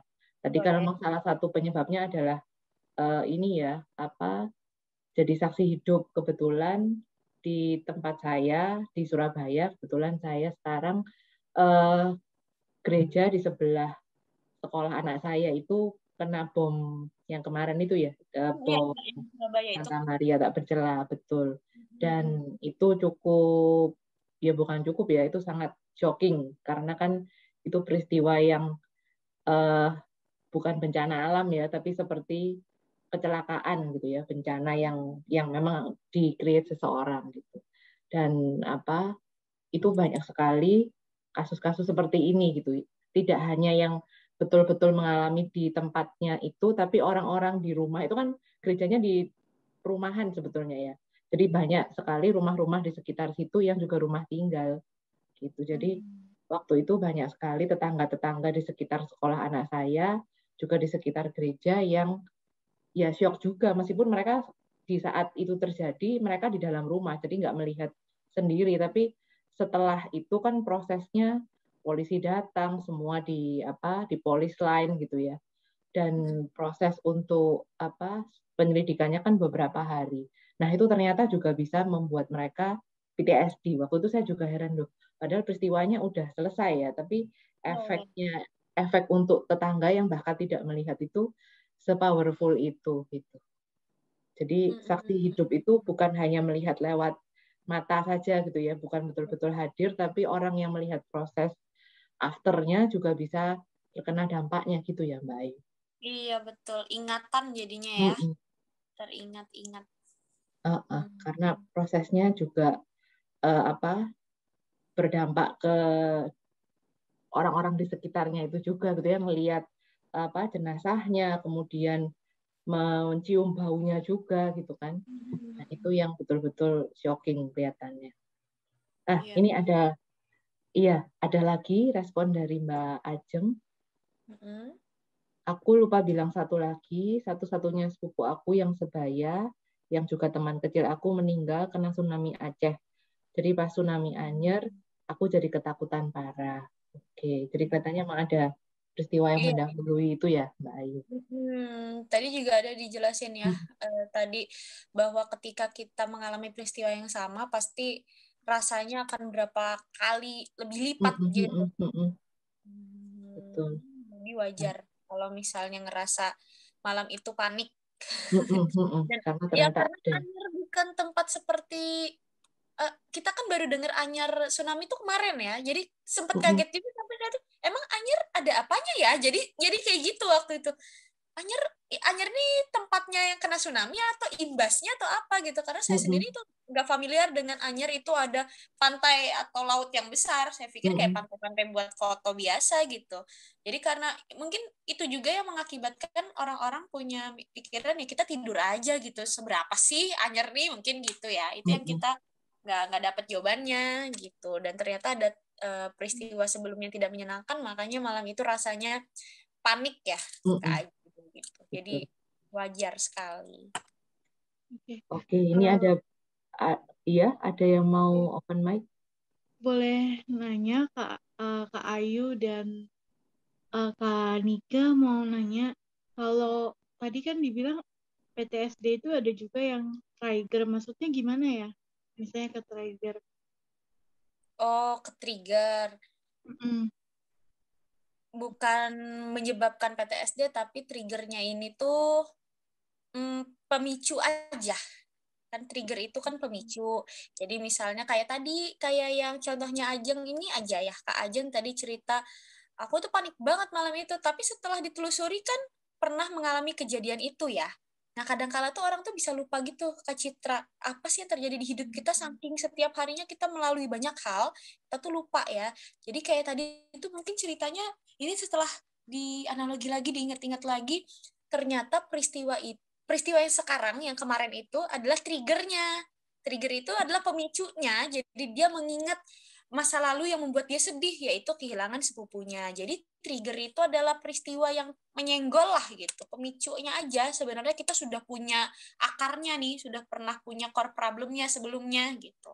Saya kalau bahasanya terlalu psikologis nanti ini ya ditegur aja gitu. Kayak sederhanakan gitu. Saya lagi mencoba mencari kata-kata gitu. Saya kayak putus cinta mulu ya.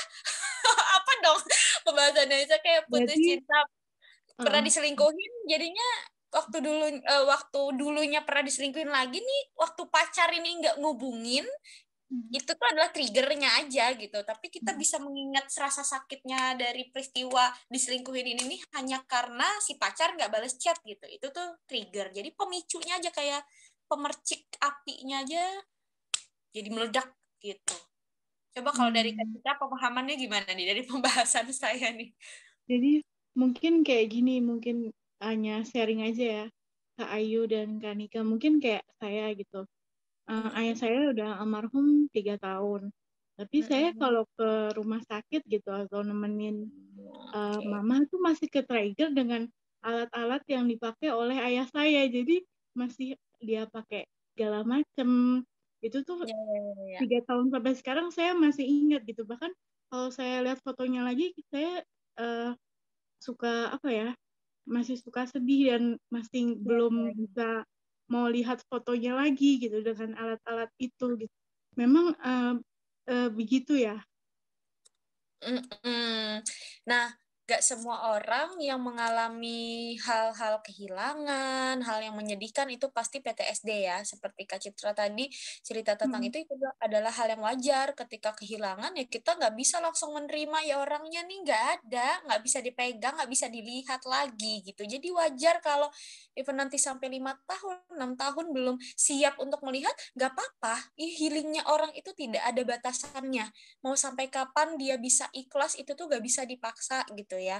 Hanya aja PTSD ini terjadi jika mengganggu aktivitas, mengganggu kognitif, behaviornya, jadinya perilakunya kan agree ya dengan pikirannya yang tadi bilang kamu nggak bisa, kamu tuh cemas, kamu tuh ini. Jadi perilaku kita tuh mengikuti. Akhirnya kita nggak bisa konsentrasi, pola tidurnya kurang, bla bla bla. Tapi ketika nih 1 bulan atau 1 minggu setelah kejadian ditinggal dengan orang tua, itu kan pasti yang ya jelas nggak bisa makan dengan nyaman ya Kak Citra ya pasti ya, tidur yang nggak enak juga, kayak ini berharapnya ini mimpi, yang kayak gitu-gitu tuh hal yang wajar gitu sebenarnya. Kalau dikategorikan semua hal seperti itu adalah PTSD tuh enggak sebenarnya, tapi yang Kak Citra bilang tadi contohnya benar, itu bisa men-trigger kita kalau kita tuh orangnya resiliensinya tadi yang saya bilang tuh nggak kuat ya, ketika ngeliat alat itu udah bisa nangis histeris kalau misalnya tiba-tiba teman-teman nonton atau ketemu orang yang kayaknya nggak ada apa-apa ya, tapi kok bisa histeris, yaitu dia tertrigger dengan sesuatu hal yang mengingatkan dia pada peristiwa traumatik, biasanya gitu. Semoga Kak Citra kuat ya, nanti sampai ketemu di tahap yang bisa lihat foto papahnya, bisa senyum, gitu, bisa mendoakan dengan baik.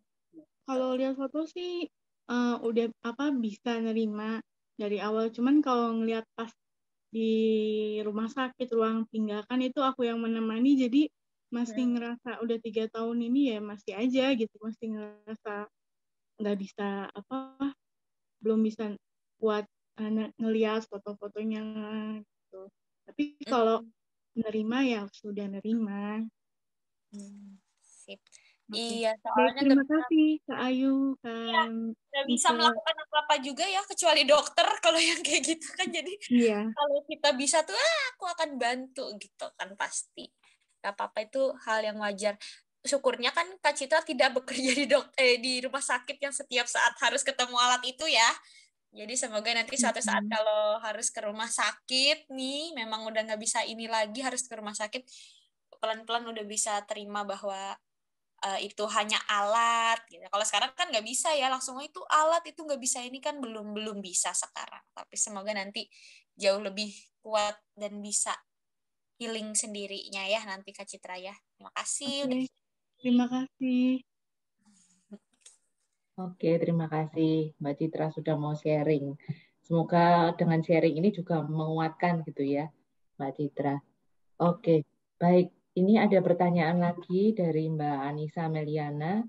Kak mau tanya, misalnya kita pernah sakit hati sama teman karena ada kata-kata yang menyakitkan, terus kita nggak mau berteman lagi sama orang itu. Memutus semua hal yang berkaitan dengan orang tersebut, tetapi kejadian itu masih terus teringat bahkan sampai bertahun-tahun. Bahkan ketika ingat dada terasa sesak sekali, suka nangis tiba-tiba, selalu ada pertanyaan-pertanyaan kenapa dia bisa melakukan itu. Ada rasa kecewa yang teramat sangat karena kita sudah berteman hampir 10 tahun. Apakah hal ini termasuk PTSD? Pertanyaan dari Mbak Anissa. Nanti Silakan. mungkin Mbak Niko bisa nambahin ya. Kalau saya ketika webinar ditanyain diagnosa, saya pasti nggak akan jawab karena panjang bisa ya. untuk mengetahui itu iya atau tidak. Tapi kalau setelah saya dengar atau saya baca tadi kasusnya, kalau menurut saya pribadi itu masuknya ke unfinished business. Unfinished business itu adalah sesuatu hal yang belum selesai dan antara tidak selesai karena kitanya tidak terbuka atau kitanya tidak mau menyelesaikan hal tersebut, makanya ini terjadi terus berlarut-larut gitu. Rasanya tuh menyakitkan karena rasanya waktu itu udah sakit, kita nggak perlu tahu penjelasan. Padahal itu tadi, kita ini adalah manusia yang butuh kepastian ya. Jadi kalau misalnya orang itu pergi, oke, silahkan pergi, tapi kita harus tahu tuh buat apa sih? Bukan untuk menahan dia ada di sekitar kita atau dia tetap di-keep di samping kita, enggak, tapi untuk apa? Melegakan jiwa kita aja, melegakan psikis kita aja. Kalau menurut saya tuh kayak gitu. Kenapa sekarang rasanya kok sakit ya, nyesek ya? Karena sebenarnya banyak upaya yang harusnya bisa Kakak lakukan tapi tidak dilakukan. Dan ini sudah berlangsung 10 tahun. Mau balik lagi, mau ketemu lagi, menyelesaikan lagi, Kakak nggak tahu apa yang terjadi pada orang tersebut ya. Alasan dia melakukan itu, apa jangan-jangan ketika ini terjadi 10 tahun dia juga merasakan hal yang sama ya, ketika adanya miskom dan ternyata tidak sesuai dengan yang kita pikirkan, itu rasanya pasti akan jauh lebih sakit. Makanya kalau misalnya punya masalah, sesakit apapun itu selesaikan. Kalau enggak, itu kita akan bertahan dengan pikiran kita aja. Sejahat-jahatnya orang itu pasti punya alasan. Orang di penjara membunuh orang lain itu ada alasannya. Kenapa harus ada persidangan? Karena semuanya harus clear sebelum dia dapat hukuman. Kalau kita cenderungnya kita pergi aja, kita rasa hidup kita jauh lebih nyaman, lebih enak kalau nggak ada sama dia. Ini beda kasusnya dengan toksik ya, toksik yang memang kita menarik diri aja, itu beda. Tapi kalau ada problem, selesaikanlah, baru ikhlaskanlah orang itu pergi gitu.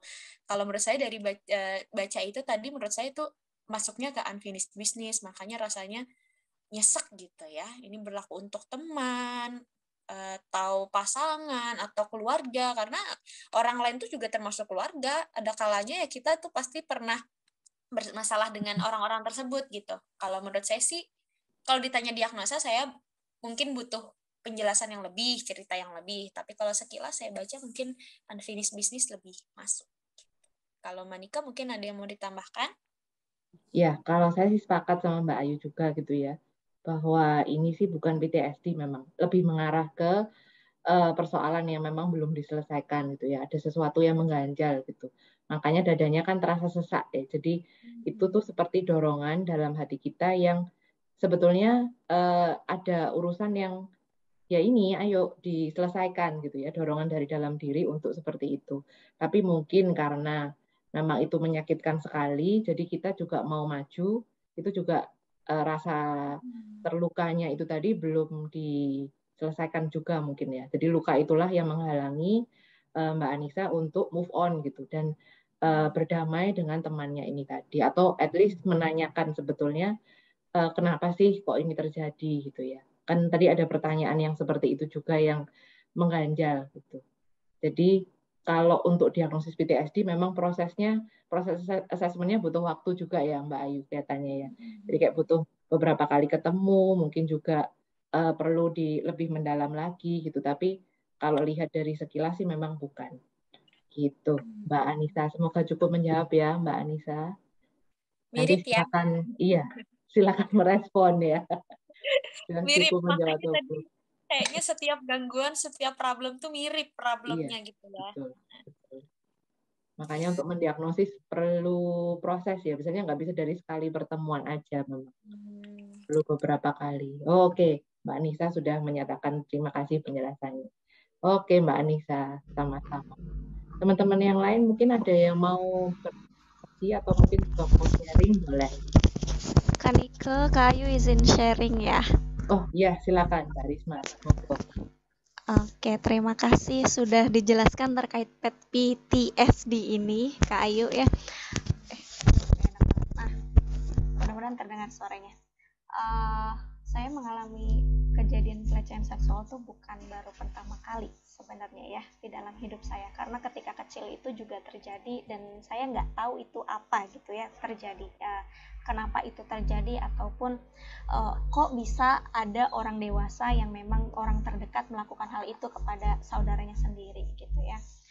Kalau pas kecil sih kayak nggak ngerti gitu itu apa yang dilakukan, dan ketika yang berarti kedua kali dalam hidup saya itu di tahun 2017,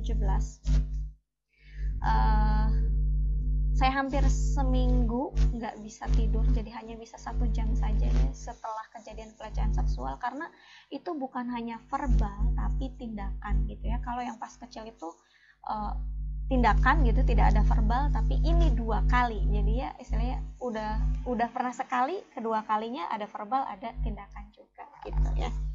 Kemudian saya sebenarnya langsung cerita sama adik saya gitu ya, karena saya cerita bahwa saya nggak bisa tidur gitu ya selama seminggu itu ya. Terus ketika ditanya lagi sama orang tua saya nggak bisa cerita dan untuk menceritakan itu kembali gitu ya sama papa saya atau ibu saya, karena itu menurut saya tuh kayak buat saya juga memalukan, menyakitkan, dan saya juga sedang mengalami kebingungan gitu pada saat itu ya. Jadi ketika mereka bertanya, kamu mau bawa ini ke meja pengadilan atau tidak, terus karena dikasih pilihan kayak gitu, jadi saya mending milih pulang gitu. Saya nggak mau memperpanjang itu karena saya nggak mau mengingat kejadian itu gitu ya. Saya juga merasa diri saya itu kotor dan lain sebagainya gitu. Dan saya pikir kejadian itu tuh nggak akan berefek gitu ya. Ketika setahun, 2 tahun, akhirnya pada saat saya ketemu orang yang mirip nih ya, ciri-cirinya dengan pelaku, saya bisa nangis sampai histeris dan saya bisa benar-benar tutup telinga saya seakan-akan bahwa kejadian itu tidak terjadi gitu ya. Ada saatnya bahwa saya tuh di kamar mandi tuh udah bisa teriak gitu, atau sholat juga bisa teriak gitu ya. Jadi pada saat 2018 akhirnya saya cari psikolog lah istilahnya ya, karena saya takut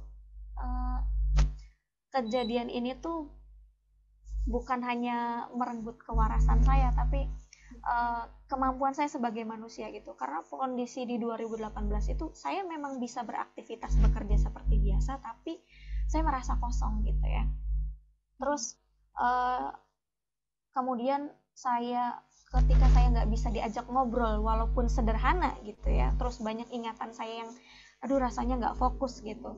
Terus saya mulai banyak menarik diri seakan orang lain tuh tidak akan mengerti problem saya, karena ketika saya bercerita dengan orang lain, respon mereka tuh adalah menyalahkan saya, jadi saya agak takut gitu untuk mencari pertolongan gitu.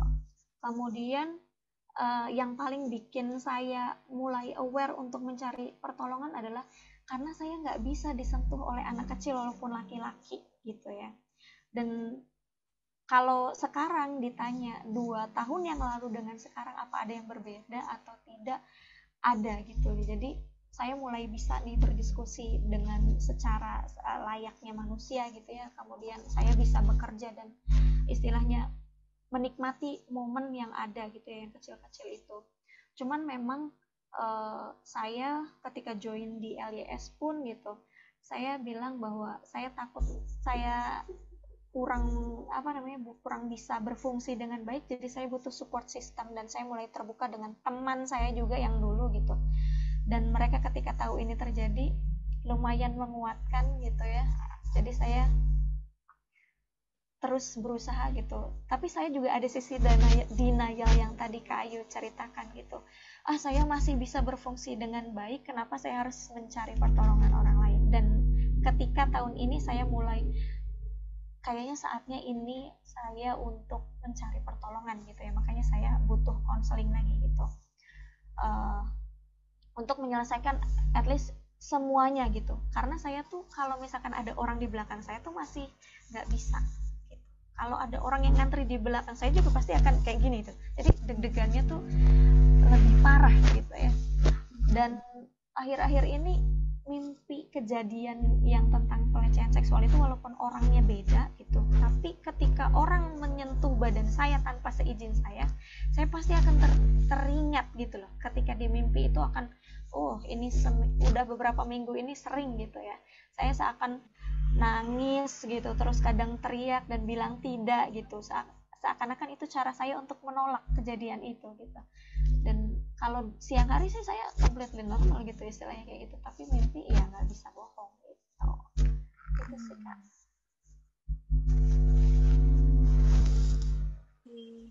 Oke, terima kasih sharingnya ya Mbak Risma. Tentu itu bukan sesuatu yang mudah banget ya dijalani, apalagi terus akhir-akhir ini seringkali tertrigger gitu ya rupanya. Nah, ini memang sesuatu yang perlu segera ditangani dan perlu langsung mencari pertolongan begitu kelihatannya.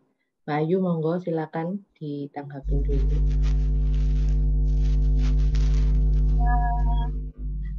Sebenarnya yang dilakukan sama Karisma ini udah cukup baik ya, pastinya yang dilakukan tuh yang terbaik yang saat itu ada di pikiran gitu ya. Cuman kalau misalnya mulai lagi mimpi-mimpi buruk, coba jangan lupa untuk lawan lagi dengan self healing gitu, terus ingat-ingat apa yang sudah pernah dilakukan gitu ya, karena yang dilakukan sejauh ini kan ini tuh bukan suruhan dari orang ya, jadinya yang dilakukan itu adalah keinginan diri sendiri nih, karena merasa bisa, jadi meskipun nantinya tetap mendapatkan pertolongan dari profesional, jangan lupa untuk selalu afirmasi positif gitu ke diri sendiri, even itu habis mimpi buruk atau hari itu ternyata tidak mengalami apa-apa, itu tetap harus dikuatkan gitu. Jadi kalau misalnya nanti tiba-tiba teringat lagi, tertrigger lagi, jadi rasanya tidak sebegitu secemas yang sekarang gitu.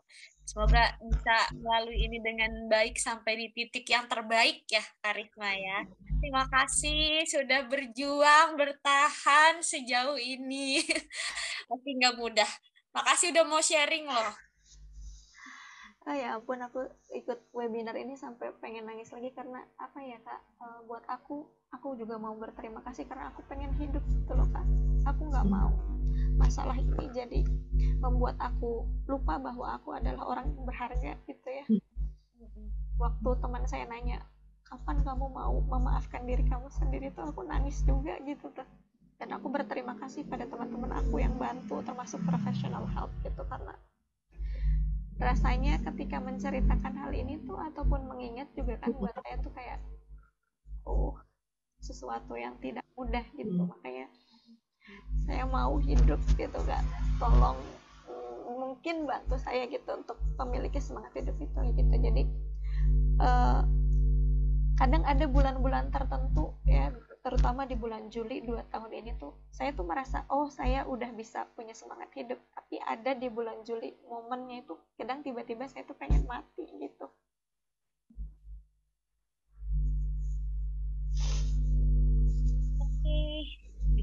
Gak apa-apa. Proses ya, nggak apa-apa ya. Yang penting ketika kita punya pikiran negatif, tidak diiyakan, ya nggak apa-apa, diem aja dulu kalau misalnya emang nggak bisa apa-apa gitu. Asal kalau udah, yang penting nggak ada pikiran untuk bagaimana cara melakukannya gitu. Kalau misalnya masih hanya di pikiran, usahakan dilawan. Tapi kalau misalnya tadi udah dapat support system yang bagus, ya apa-apa sering-sering menceritakan ulang atau cerita apa aja deh yang harus berhubungan dengan itu, minimal itu udah katarsis yang bagus. Karena pasti kan nggak mudah untuk cerita lagi dengan orang baru, cerita lagi tentang mengingat-ingat tuh kan nggak mudah. Jadi minimal sehari bisa menceritakan itu, apapun itu kegiatannya ke orang lain, atau cerita sama diri sendiri aja di kaca. Jadi mungkin kalau lebih sakit, tapi ketika lebih kuat, karena ngelihat dirinya sendiri gitu ya. Gitu. Jadi itu kuncinya untuk berdamai dengan diri sendiri itu adalah berkaca aja dulu sama diri sendiri. Gitu. Itu seperti teknik exposure ya Mbak Ayu. Jadi kita diekspos kembali dengan pengalaman yang memang memberi efek menyakitkan sekali buat kita. Dan nanti at some point sih diharapkan dengan Mbak Risma sudah bisa menceritakan ini terbuka gitu ya. Ini yang betul-betul bisa jadi awal dari proses pemulihan gitu, dan akhirnya nanti bisa, kalau istilah kami itu desensitisasi apa tuh ya Mbak Ayu, kayak kebel gitu, lama-lama akhirnya kita bisa melalui tahap itu. Tapi tadi dengan keinginan Mbak Risma yang aku mau hidup, aku mau terus berjuang, itu tuh sudah sesuatu kekuatan ya Mbak Risma untuk melangkah ke depan, dan itu tuh sumber daya Mbak Risma yang perlu dihargai dari diri sendiri gitu. Tepuk tangan dan peluk jauh online. Semuanya. Selamat berproses Mbak Risma. Terima kasih. Oke. Ya, teman-teman yang lain mungkin ada yang mau bertanya lagi atau mau menanggapi. Oh, Teh Sifat mau bertanya. Silakan Teh. Guys, aku ada nggak? Ada, kelihatan Teh. Silakan. Mohon maaf, aku habis kelar, gelap banget. Orang bangun tidur nggak? Yeah. Mohon maaf Ibu Ayu, aku matiin kamera, aku gelap banget, nggak bedak. Lebih terang gambarnya. Mbak Ayu, aku mau nanya dong. Ini kan tentang post traumatic disorder ya. Nah, ini aku karena baru join, jadi aku mau langsung aja ke pertanyaannya. Aku kan pernah mungkin tahun kemarin kali, awal tahun ini ayah ibu aku tuh masuk rumah sakit secara bersama-sama, sakit berjamaah gitu ya, gara-gara COVID, stres, aku ngurusin sendiri, kayak badan lelah, semua lelah, banyak hal yang harus diurusin dan lain sebagainya gitu. Nah, alhamdulillah beliau udah sembuh, sehat dan lain sebagainya. Nah, tapi sampai saat ini tuh aku tuh kadang suka deg-degan. Misal deg-degan tuh kalau misalnya ayah sama ibu aku tuh telat pulang ke rumah, atau misalnya pergi keluar kota, atau misalnya ketemu sama orang, atau misalnya belum tidur jam segitu. Jadi banyak banget kekhawatiran kayak, aduh, susu mereka udah belum ya? Terus kayak tiap hari tuh harus ngecekin mereka udah minum susu belum ya? Udah pada minum obat belum ya? Gitu kayak, atau kondisi-kondisi kayak, aduh, buah-buahan di kulkas sudah habis nih, wah makanan vitamin buat mereka udah habis nih, atau jadi kayak lebih panik gitu. Kalau sebelum-sebelumnya mungkin aku juga lebih rileks kali ya, jadi kayak ya udahlah gitu, yang ada aja, jadi lebih santai. Nah, gara-gara kejadian itu dan aku pernah ada pada satu sisi ya aku bener-bener sangat aku milih tidur di kursi depan di ruang tamu, nungguin takut ada apa-apa di kamar orang tua aku gitu loh. Jadi maksudnya tuh kayak pikiran aku tuh udah kemana-mana gitu. Kayak aku kayak belum siap kehilangan aku belum siap kehilangan gitu. Karena aku tahu orang tua aku kan udah sepuh gitu ya. Jadi wah kayaknya tuh apa-apa tuh dibeliin, meskipun ayah ibu aku suka bilang, aduh uangnya jangan dihabisin nih buat beli hal-hal yang kayak gitu. Ayah ibu kan sehat dan lain sebagainya. Tapi kayak aku tuh nggak aku pokoknya nggak, kalian tuh nggak boleh telat nyampe rumah. Jadi kayak orang obsesif gitu dan protektif banget, sehingga kayak pusing gitu kalau tiba-tiba mereka belum pulang, diteleponin di mana, kenapa belum pulang gitu. Atau misalnya kayak ada juga orang tua ya yang galakan ke anak ya, ini aku yang lebih galak ke mereka gitu ya. Nah ini tuh sebetulnya pas aku tanya sih, sebetulnya ini termasuk salah satu efek, bukan efek ya, mungkin aku kena PTSD ini gitu karena pernah kejadian yang membuat aku sangat trauma dan takut kehilangan. Nah, menurut Mbak Ayu, apa sih langkah yang harus aku lakukan? Asik, langkah cuy. Tolong ya. Langkah-langkah kehidupan apa yang harus aku lakukan supaya aku tidak panik? Tolong dibanting. Terima kasih. Bantu ya, bukan dibanting. Oh ya, mau dibantu ya maksudnya. Thank you. Oke, silakan Mbak Ayu. Makasih udah cerita Teh Sifat. Kemarin karena waktu kejadian Teh Sifat seperti itu, kita juga tahu ya, Mbak Nika atau teman-teman yang ada di grup LES juga tahu hal itu gitu. Pertama itu adalah hal yang wajar, apalagi ketika ini berhubungan dengan sesuatu yang kehilangan, itu pasti kita ada efek-efek tertentu yang terjadi. Namun efek yang terjadi ini kalau memang lagi-lagi tidak berhubungan dengan kognitif dan juga behavior, itu adalah respon dari kejadian itu sebenarnya ya. Jadi kalau misalnya mau dikatakan ini PTSD atau enggak, itu kalaupun iya saya nggak tahu tarafnya di yang rendah, sedang atau tinggi gitu ya Mbak Nika ya. Karena kan ini juga harus di cross check lebih dalam. Karena kejadian seperti ini tuh sebenarnya terjadi mungkin di setiap orang tuh ada momen seperti ini gitu, dan efeknya memang akan seperti itu mau sampai kapanpun, tapi belum tentu itu namanya PTSD. Itu yang pertama. Lalu yang kedua, apa sih yang harusnya dilakukan? Karena lagi-lagi kita itu selalu dekat dengan yang namanya cemas, anxiety tadi ya. Jadi ketika ini tadi orang tuanya nggak pulang atau di rumah tiba-tiba makanannya habis, jadi takut juga nih, atau keinget gimana rasanya di rumah sakit lama banget gitu ya, menunggu kedua orang tua yang rasanya tuh kemarin gak ada kepastian gitu kan, COVID ini siapa yang tahu gitu ibaratnya. Itu pertama caranya adalah kalau semua sudah dilakukan dengan baik, sebaik yang kita bisa, jadi jangan punya ekspektasi yang tinggi bahwa semua itu harus kita selesaikan sendiri dengan kita pastikan orang tua kita A, B, C, D, itu kan gak akan pernah puas ya kita ya. Jadi carilah batasan di mana ini tuh sudah aman, minimal aman gitu ya, misalnya dari segi makanannya, terus mereka sudah ada di rumah, mereka terlihat mata, misalnya kayak gitu.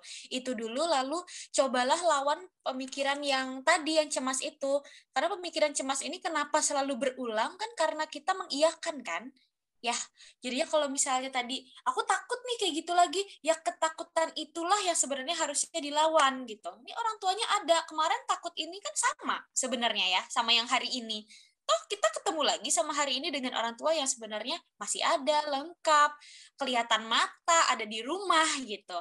Kalau misalnya kita tuh tidak melawan cemas itu, akhirnya kita akan mengulang perilaku yang sama gitu. Jadi langkah pertama yang harus dilakukan adalah pastikan dulu sesuatu tuh berjalan dengan semestinya, tidak dengan perfeksionis gitu, enggak, tapi yang membuat aman aja. Misalnya Teh Sifat merasanya aman kalau mereka ada di rumah aja, satu itu aja, jangan memastikan semua nih obatnya ada, makanannya ada, tuh nggak bisa. Semakin kita mencoba memenuhi itu, semakin kita cemas, rasanya itu seperti itu nantinya.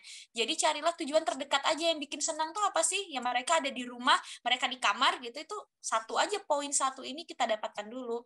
Setelah itu jangan lagi memikirkan nih makanannya apa, itu akan memicu ingatan kita yang membuat kita tuh jadi ingat saat di rumah sakit tuh betapa susahnya kita, betapa kita nggak bisa tidur, gimana cara cari kamar, dan lain sebagainya.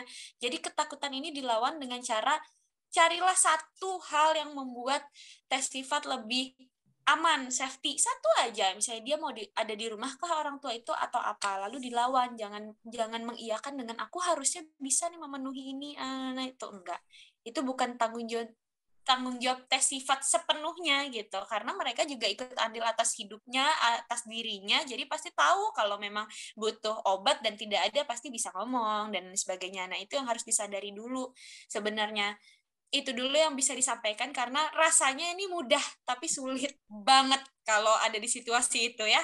Namanya juga keseringan menyediakan semua ada, tiba-tiba sekarang harus dikurangi karena menurut saya itu yang membuat cemasnya selalu muncul. Karena ketika kita berupaya untuk mengadakan semua hal itu yang mengingatkan kita sama peristiwa-peristiwa yang kemarin ada di rumah sakit. Kalau saya sih gitu. Kalau dari Mbak Nika mungkin ada tambahan? Oh, ditambah lagi aku perfeksionis gitu ya. Jadi itu memang intinya bermasalahnya di situ ya.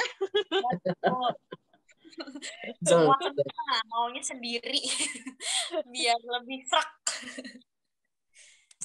Oke. Terima kasih Mbak Ayu. Semoga menjawab ya tes sifat. Oke. Thank you. Menjawab. Okay.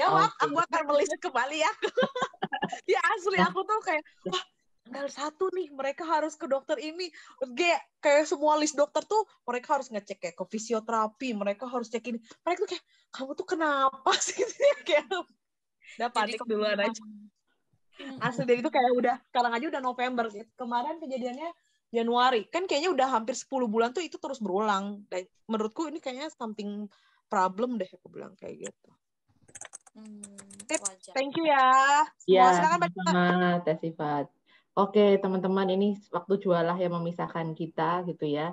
Tapi sebelum kita semua mengakhiri ini, saya akan foto dulu buat dokumentasi. Mungkin teman-teman bisa buka layarnya, kita mau foto bareng-bareng. Oke, sip. Ada yang di jalan juga ya, Mbak Silvi. Oke, sudah siap? Saya akan ambil 3, 2, 1. Oke, sekali lagi untuk cadangan. Oke, ya siap. 1, 2, 3.